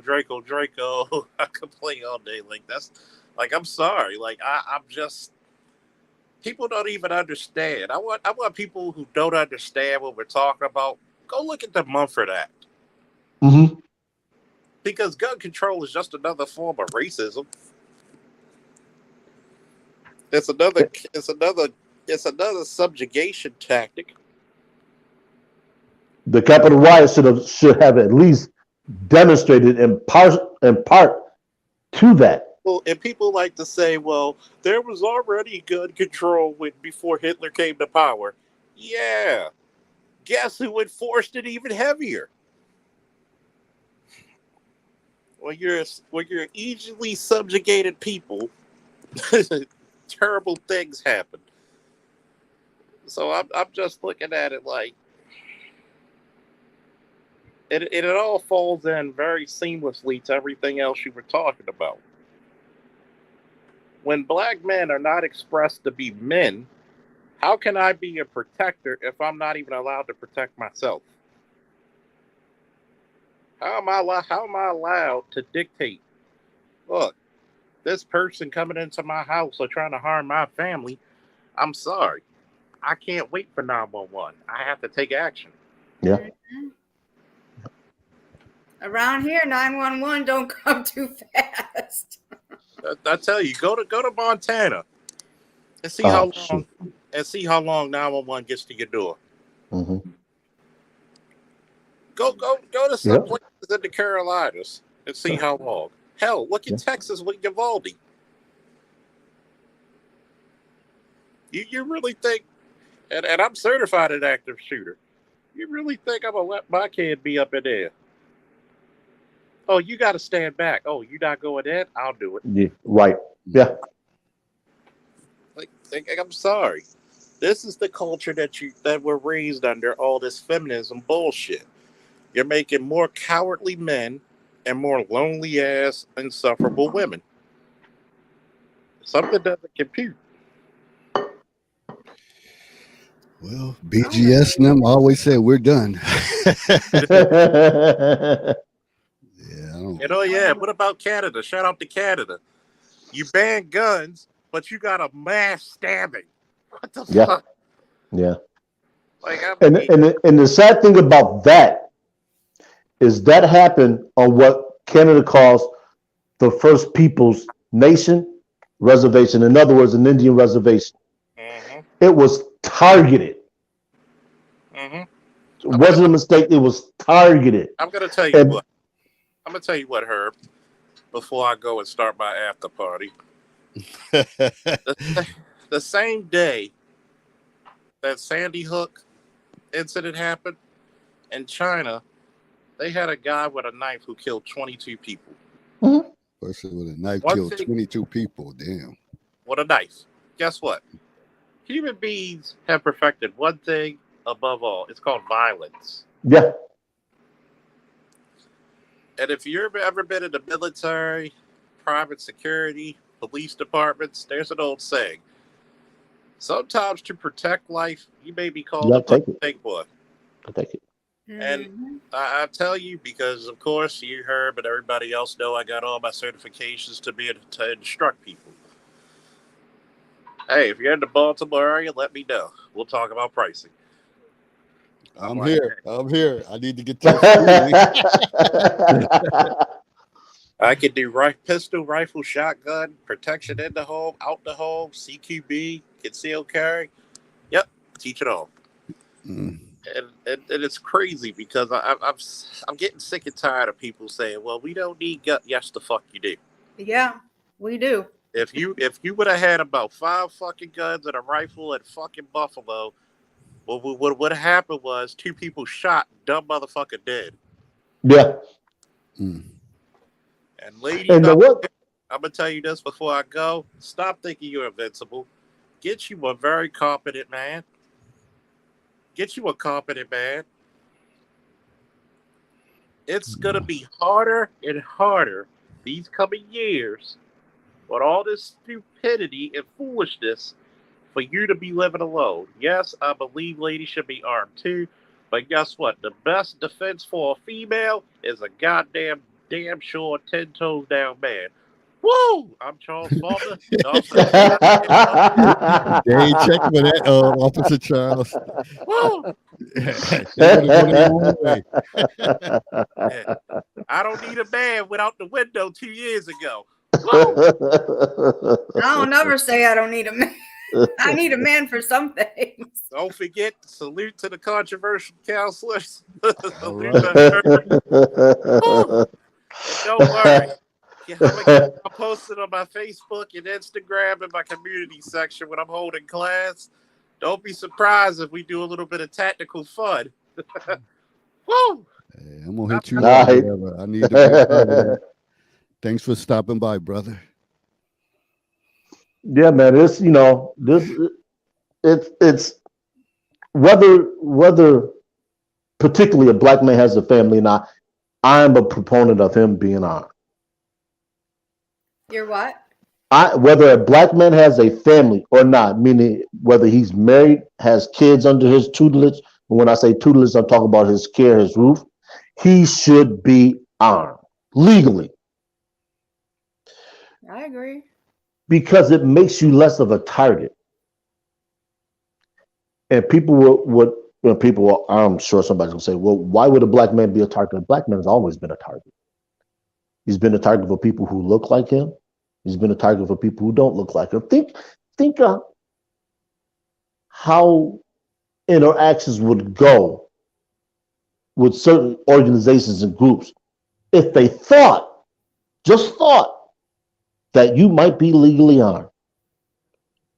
The street harassment would stop, or certainly be a lot less than what it is. You could walk freely. And when I say freely, I mean without being accosted by somebody who thinks you might be up to something. You know, those calls you get for being in a place that you're not supposed to be.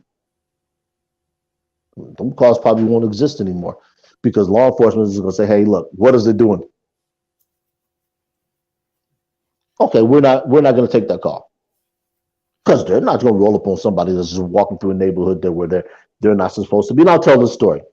This goes back to when I was running for the school board. This is back in 2013. I was in an affluent section of Niagara Falls, going door to door, circulating my petitions. I get an officer that walks up to me and he asks me, he says, what are you doing here? I said, what do you mean?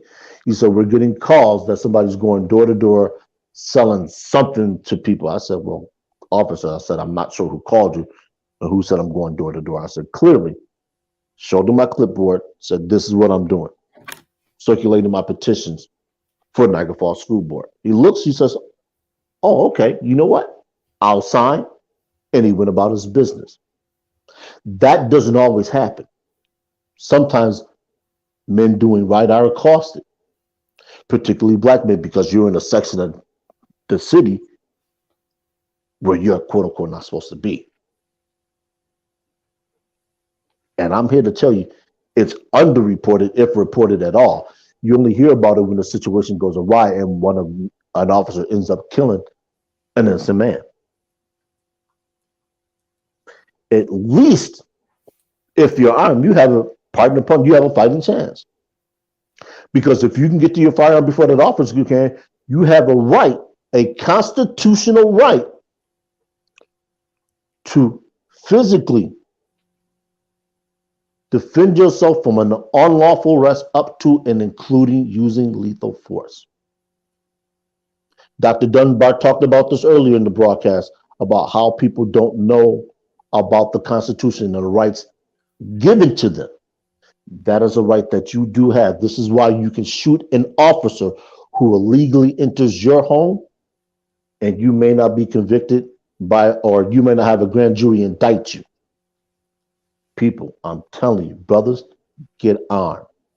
If for nothing else than the security in your home, get armed, especially if you're not a felon. Submit your paperwork in your respective state and your respective counties for your concealed carry or whatever it is termed in your location. Get it. I'm encouraging you to get it. Mine is already submitted. I'm just waiting for it to come through. Let me just say this and play devil's advocate. Like when you learn this stuff in school, a lot of the stuff you don't retain. And then once you you did enough to graduate from high school, and then you go into college, you may be a part of a major that don't even really discuss that. So are people having any refresher courses for people to when they become adults? They're like, okay, let's take a look at this about your rights and stuff like that.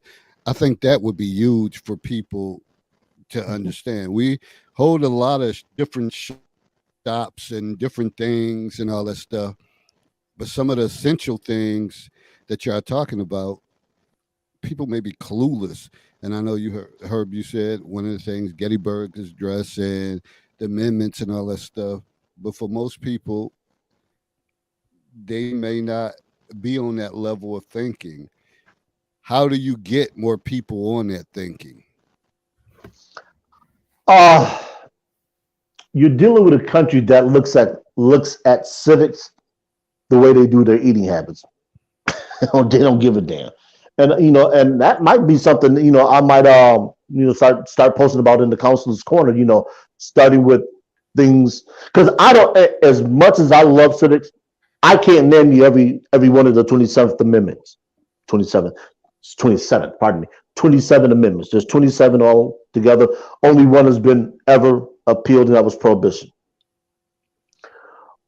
But I think this hurts minority communities more so is because when we're called to grand juries or when we're called to juries, we don't necessarily know the laws that we're supposed to be applying to a particular case. So we don't know what constitutes murder. We don't know what constitutes robbery. We don't know what constitutes larceny. We don't know what constitutes aggravated assault. We don't know what constitutes assault. A lot of people will say, well, some are saying, well, no, there's a reason why it's called aggravated assault. There's a reason why it's called assault and battery. There's a reason why it's called larceny. There's a reason why it's called grand theft. There's a reason why it's called involuntary manslaughter. There's a reason why it's called manslaughter. All of those things come into play when you might be called to jury duty. And we're not even going to talk about the fact that we don't get called to jury duty because, one, we're not registered to be elected. I'm sorry, we're not registered to vote. And two, most of us don't have driver's license legally. Some of us are driving around, as they say, dirty. Those are the two pools that they pull from when it's time to select juries. And also a big thing, we don't know what jury nullification is, let alone engage in jury nullification. We always talk about black people, particularly black men, being wrongly convicted. Well, here's your opportunity as a citizen and a juror of your man's peers to say, you know what? We see the evidence says he's guilty, but you know what? We're going to vote to acquit anyway. And people are going to hear that and they're going to say, you can't do that. That's what jury nullification is. Go look it up. Get back to me. But it's high time we start using the laws of this land to start freeing ourselves. So, as you can see, you start off a conversation and it gets deeper and it makes you think further on what we need to do. Now, of course, when we came up with these topics, we wasn't talking about gun control and any of that, but we know that it plays a part in relationships, security, and all of that stuff.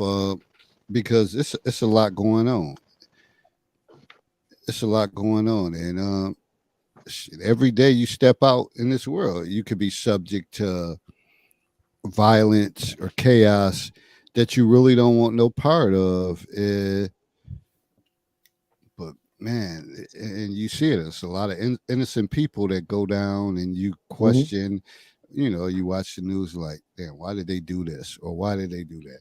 Why did this person run up in the schoolhouse and do this? Or whatever the case is. And like Officer Charles said, like if he's out there and his kid's in there, he wants to go in. He wants to go in. And who should stop that? If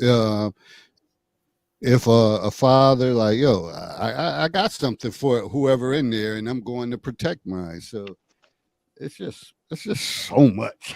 It's just so much that we have to think about that we don't think about. And we continue to carry on, and we get caught up in the little BS stuff, and you think that that makes a relationship solid when there's so much other things to worry about. But we're gonna change it up a little bit, and we're gonna get through this last talking point, and it's a change up. But there are some things as couples, and we've talked about this before, that you shouldn't be posting on social media.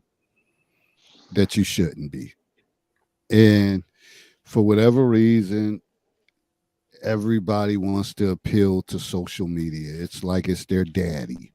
Like this solidifies our relationship if we post kissing selfies, if we post videos where, my man bought me this car. He ain't bought you that car with no straight cash. You probably paying on it and all that stuff, financing that. Like, please stop. Please stop.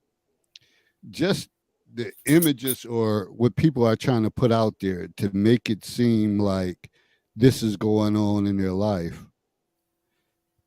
It's just like storytelling, because people who truly don't, they're not phased by this stuff. They don't feel like they have to do any of that. They don't need to know all that. But there's people like, oh, well, how miserable could you be if you don't think that this, you should be able to do this and do that? Because it's nonsense. It's nonsense. You see what happens, or stuff that's created out of that. They always say real G's move in silence. Mm-hmm. Like, no need to do all that. As long as you and I believe in each other, that's all that fucking matters. I don't care what your friends are doing and all that. That people want to post whole wedding ceremonies and this and that, because all they do is set up for the haters to give them ammunition to try to find some weakness in your game, and they'll find something, and they'll come back. Keep it simple. That's all I can say. Yeah. All right. Herb, Anita, anything y'all Hey, want to say to that point? I am a proponent of keeping my personal life off social media. There's no ifs, ands, or buts about it. You won't know unless you're supposed to know. I don't think there's anything wrong with it, personally. I mean, if I'm happy with somebody, it's like if I post a picture of me and my boyfriend on my Facebook, maybe I'm just proud of my man, and maybe you're just happy. I don't think Do you feel you some need people, validation? hold on, some people really overdo it just to get the attention. I get that part. But if you have, in my opinion, if you have mature friends on your Facebook, you're not going to run into a whole bunch of drama with that.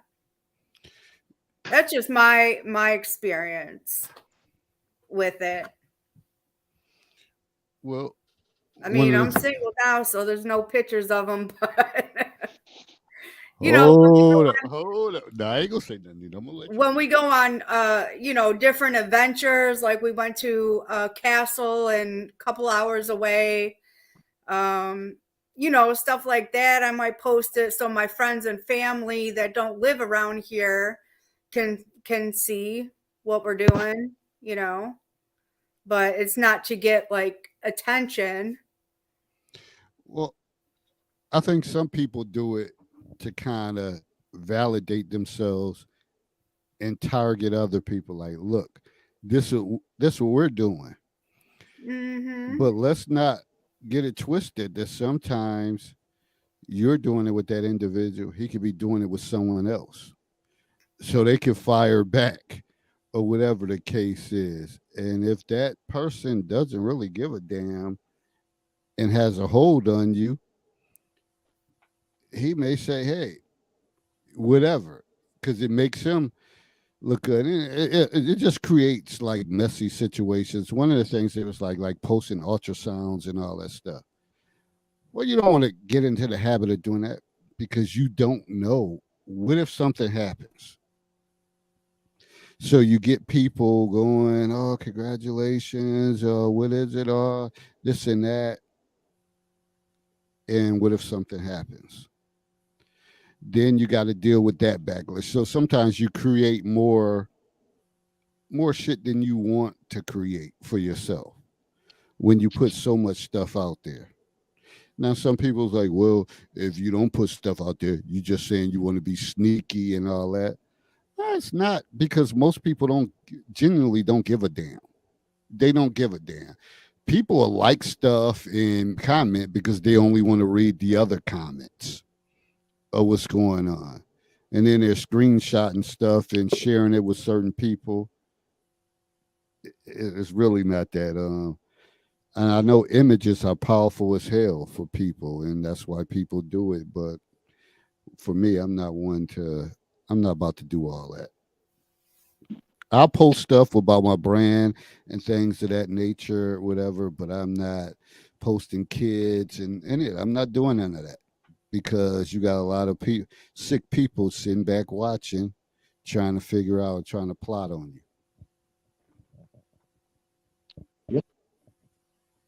Yes, indeed. And Dr. Dunbar said you also don't know how it impacts other people. And that's true. Because some guys are really not about that, but some women try to push that. Well, why you don't ever post no pictures? And you should go on there and you should say this, so the guy can say that. And he really don't feel comfortable because he want to be more private. He wants to focus on that relationship, but sometimes people want to focus on the glamorization of likes and the comments and all that stuff. Wake up, people. Y'all go ahead. Y'all could give me y'all take on that too. I'm with you. Like I said, my for the most part, my Facebook is open, so I know I'm not ever gonna post anything having to do with me and another individual that I'm involved with intimately. Matter of fact, you probably never ever see me in a picture with a female by myself. Just how I am. Thank you. Aside from a group photo, not gonna happen. I'm not dealing with the question. Ain't nobody's business. The people that know don't know. People that's supposed to know don't know.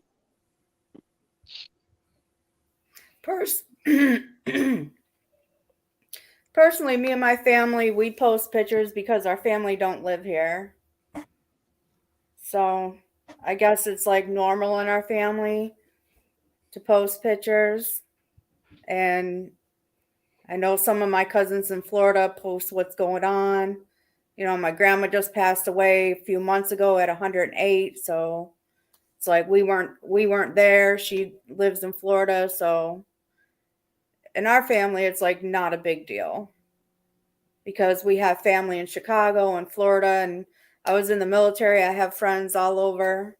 So it's just a nice way, I think, to keep in touch with people. Yeah, I mean, they don't have to know everything. Like, they don't have to know that I'm face down, ass up, but, you know. not you, Anita. Damn. And all the dick germs. Here we go. So I brought it. I brought it again, didn't I? Yeah. So Dr. Dunbar says social media doesn't tell you the entirety of people's lives, just the good they show. And that's true. And also one of the things, like I always say, man, keep kids off this stuff. Keep kids up. They can create their own stuff, whatever. I don't see the point of some 50-year-old people like posting their kids and like please give a shout out to such and such when they're kids, because again, people screenshot stuff, they make memes out of different things, and now you got this kid that, say for example, if they chubby, somebody takes that and make a meme out of it and it goes viral. How do you explain that? How do you stop it? Let me answer for that. You can't. There's nothing you could do. So sometimes little funny images and stuff that you may post, oh, this cute, my daughter was doing this or my son was doing that. That shit could end up being a meme, Yeah. and people run with that. We got some cruel people. They don't, and Yeah. they go to you to the core. If they can find any weakness in you of anything you post, that's what they're gonna go after it. They're gonna go after it, and they're gonna comment, and they're gonna put. What can you do? That shit. All they did is went on your thing, screenshotted it, and then went from there. So sometimes I think, so, like for me, even with trying to have a brand, I don't give a damn if I don't get no likes, no comments, or whatever. I'm still gonna be consistent in what I do. I'm still somebody watching, somebody listening, and somebody learning. It's never been about all of that for me. Never been. I don't care about all that. I'm like a silent soldier. I would rather play the back, anyways. Don't need it. So, just something to think about as far as that. Mm. Now, I get what you were saying, Anita. Some people live far away. It's nice to have pictures and all that stuff. But one thing, I don't think they really focus on like family stuff, little situations you here and there. You posting family reunion pictures and all that stuff. It's the intimate stuff that they go after. The relationship stuff, children, stuff like that. That seems to be something that people focus on and will try to turn that into a negative. Because you could post a picture of you and Jerome on a little vacation, and somebody could comment, "Ain't that something?" This shit, he was just on pictures with such and such. Mm-hmm. And I'm gonna be like, I'm living life, biatches. Yeah, What you are say you that, doing? but you'll be confront Jerome about something like, "What did that comment mean? Why did this person comment?" Or whatever the case is. Nah. Yeah, Back in the day, yeah, when Facebook first came out, it was popular, to post pictures with your boyfriend or girlfriend and still comment popular. on each other's pages. Like, I don't get when people comment on pages like, if I were to say, "Hey, Herb, thank you for today," you know, like I can just text that to her. Yeah, Like, why do I have to post it Crave on my attention too Facebook? much.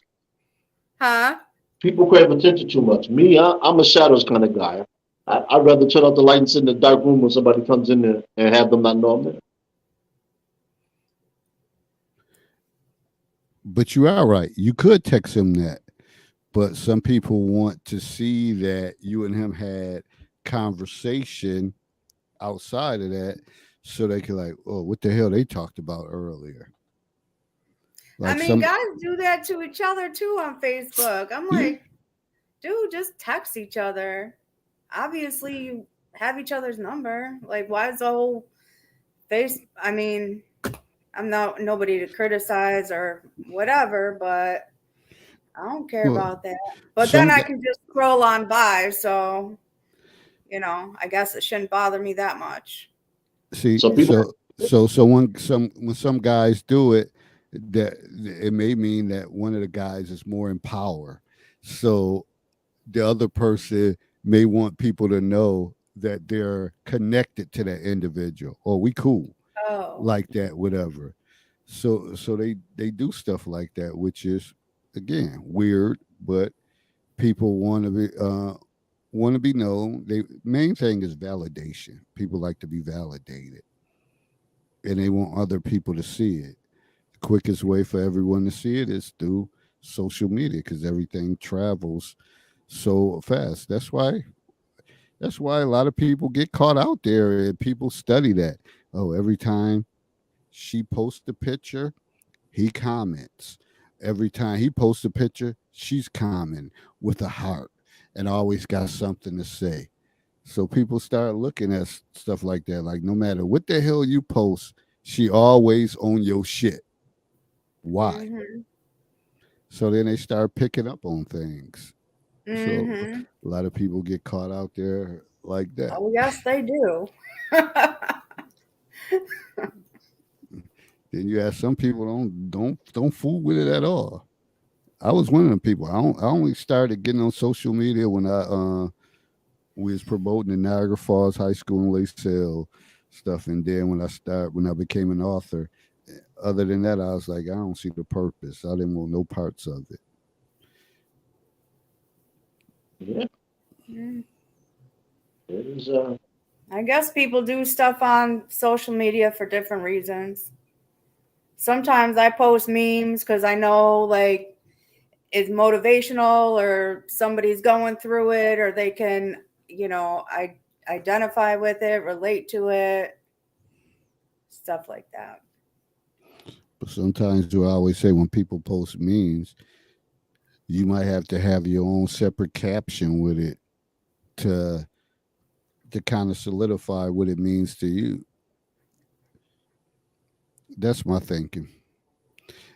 If I'm going to use somebody else's stuff or whatever, I'm going to give some feedback on what I think or whatever the case is. Some people that's all they do is search memes and they post it like they the creator of it. Don't really give no feedback, and sometimes I challenge people on that. So what does this mean to you? Then they ask all of a sudden, got the flu all day. They slept all day because they can't even answer it. But they're just seeking out attention to make it seem like, oh, they're some philosopher or something. It's so much different stuff. You know me, I just like to stir the pot. And Dr. Dunbar said it could cause a lot of problems in relationships too. Oh, it does all day long. Well, good Yep. people, we gonna close it out because I don't know what the hell my day gonna be in store for. And Anita, I want to hear your comment. You got 200 such and such people. I probably got way more than that now. Wait, Plus, what? you always you got 290 something students to get up to. I probably got way more than that now. I ain't even keep You got track. 359 students. You got to go to bed. Well, if I got 359, you know what the national statistics say about counselors? It should be a 1 to 250 ratio. Mm. So if I got 350 or something like that, shit, I'm getting overworked. But more I than don't know. likely, When I become a drug and alcohol counselor for New York State, I'll be certified. I don't know. you're gonna have There's a lack mad of ass those too right clientele. now. Mad clientele. You can pick your poison. At one point, I was gonna get a certification in that. You'll be able to pick your poison. High schools, middle schools, wherever. That's Once you why I become got other certified, degrees to fall back on yeah, in case I just don't want to deal with it.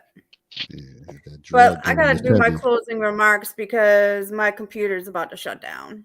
All right, close it out. So, I'm glad to hear you guys' perspective. And I know this is like, there's a lot of, I don't know what you want to be called, African American, Black, I don't Black want to man. offend anybody. Melanated men. Huh? M&Ms. Melanated men. Okay, M&Ms. I'm glad to hear you guys' story because I was in the military since 1996. So growing into adulthood in the military, and I know I always got something to say about the Army, but when you grow up from 18 to 30 something, that's like, growing into adulthood, that's mostly what you know about adulthood. So in the military, I had a totally different experience with relationships and Black men than you guys are describing that you guys have here out of the military. It's like, it's eye opening, but in the military, I had a different experience with Black men. They weren't like degraded. They took initiative. They had leadership roles. And me as a female sergeant, I was actually like segregated and discriminated against, like when it came to promotion, and they didn't respect my leadership role, and I was the only Armenian. I was the only white sergeant in my section, and you know, I got a lot of backlash, and it was difficult. So in a way I can relate to it, but the black guys, I've had a lot of serious relationships with black guys in the Army. I think that's all I dated in the Army. But they were real, like, they weren't shitbags. They took initiative. They were all about protection, and you know, we get educated in different aspects of stuff in the military. It was just a different experience for me. So being out here in the dating world, I'm like, nah. That's Shit bags. referred to as culture. Well, it is what it is. Yes, it is. No doubt. Thanks, Anita, for sharing your closing comments. Dr. And I'm not going to put on my Facebook face down, ass up. Don't worry. Wow. I just had to make you guys laugh. I'm just gonna put on some eyes. Yeah, You right. what? So now I'm just gonna put some eyes on it. Ooh.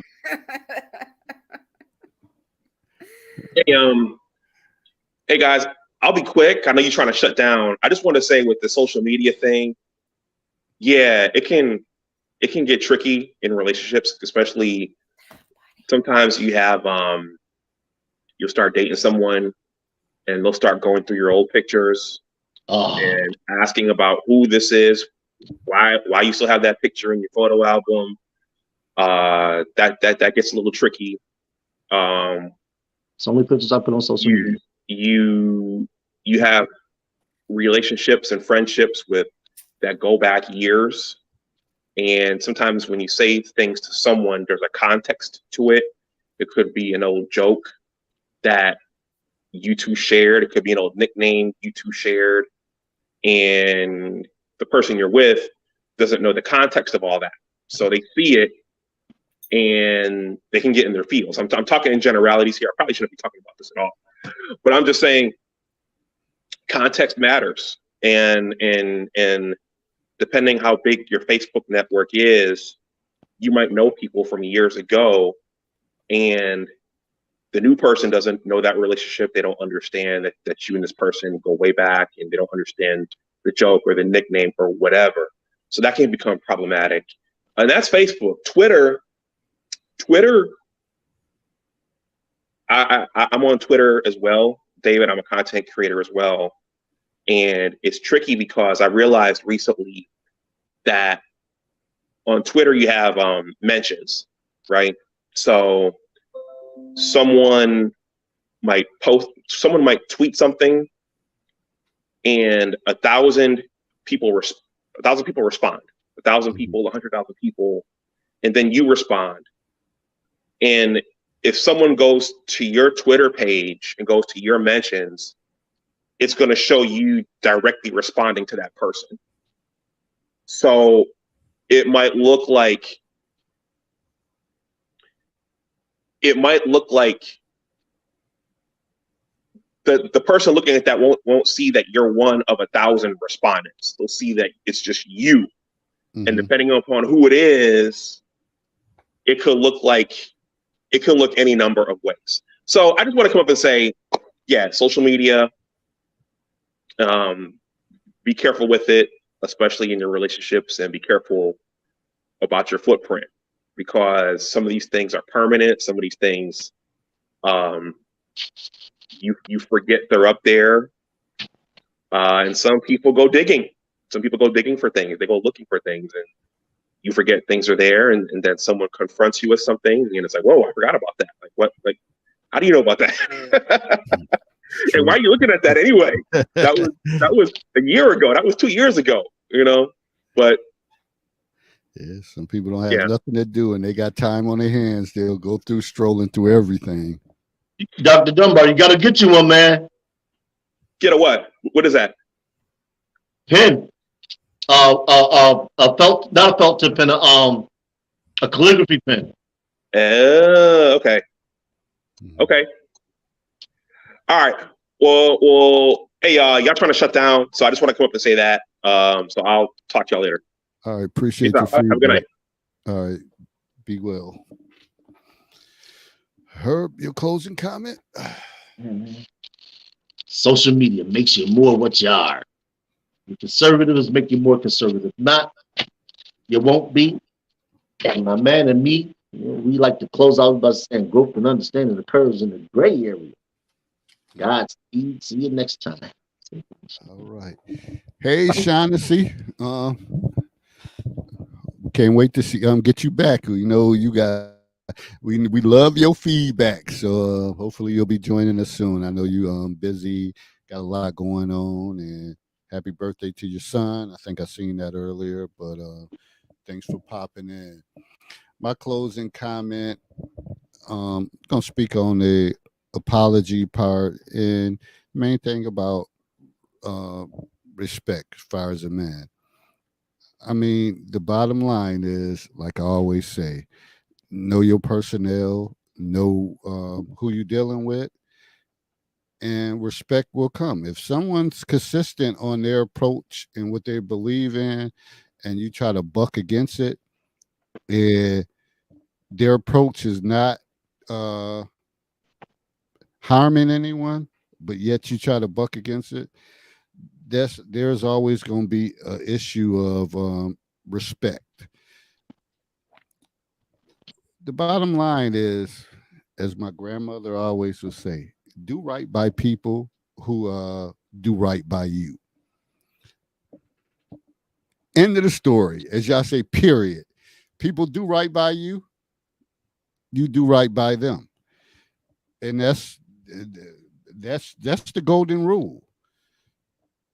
But too often, people try to take advantage of certain situations of people doing right by them, because we get fixated in people who don't do right by us because we want their approval or their validation, and then somehow, some way, the person that always did right by you, you want to look them up down the road and come through like you changed up, whatever. But sometimes the boat has sailed, and you lose out on those cases. So remember, that's my closing comment. Do right by people who do right by you.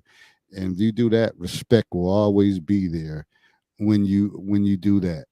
When you don't want to do right by people who do right by you, there's always going to be an imbalance of respect. So with that said, we out. Everybody have a great week, a great short week. Well, some people work, so I can't say they might have a regular long week, but stay safe. Everybody be well. COVID is still out there. It's impacting it's impacting people. It's still in the workplace. It's still in the schools. Still out there. Be safe. Do what you got to do to stay safe. Whatever. And of course, like I've told y'all last week, that I had it recently. So now I feel I have no other options but to be masked up every opportunity I get, because I don't want no parts of that. And you just never know if you get it 1 or 2 times. The first time might not be that bad. The second time, shit. Third time you get it, shit. Some of the shit could be fatal. You just never know. So I always try to, I still try to get my exercise in, walking and taking different vitamins and different things like that, supplements to stay well, maintain doctor appointments. One thing I'm bad at is sometimes recommendations by like rehab therapy. I was supposed to be getting some on my back and my elbow and all that, and I never followed up with that because I felt like it wasn't I'm all right, but make sure that you at least getting your annuals, your, those physicals, checking in. If something don't seem right about your body, make sure you follow up. It is vital because it's life and death to some people, especially as you start getting older. It's important to, and the great Kobe Bryant said, sometimes listen to your body. Listen to your body. If it ain't right and you know it ain't right, seek out help. All right, let me see what somebody's saying. Nita said her computer died. Yep, the ship has sailed. I'm solid. I had at the end of June, COVID was bad. The colon cancer exam. Yeah, you got to check into all of that because as we get older, this stuff drop on you, and you just never know. And you can see people one day on social media that's healthy as hell, looking then 3, 4, 5 months ago, you like, what happened? Like, wow, like I didn't know. But it's serious out there. So everybody take care of themselves and just try to be well and try to stay sound mentally as well. Because that's key too. Stress can kill everything if you're going through stress. That just exacerbates stuff, whatever, when you're going through stress. So keep that in mind too. Remove toxic individuals out of your life and be at peace at what you do and try to do it well. All right. That was a long closing comment. Yeah, I get the drift. Yeah, I get the point. We out. See you next time. Like I said, everybody have a great week and be well. Peace.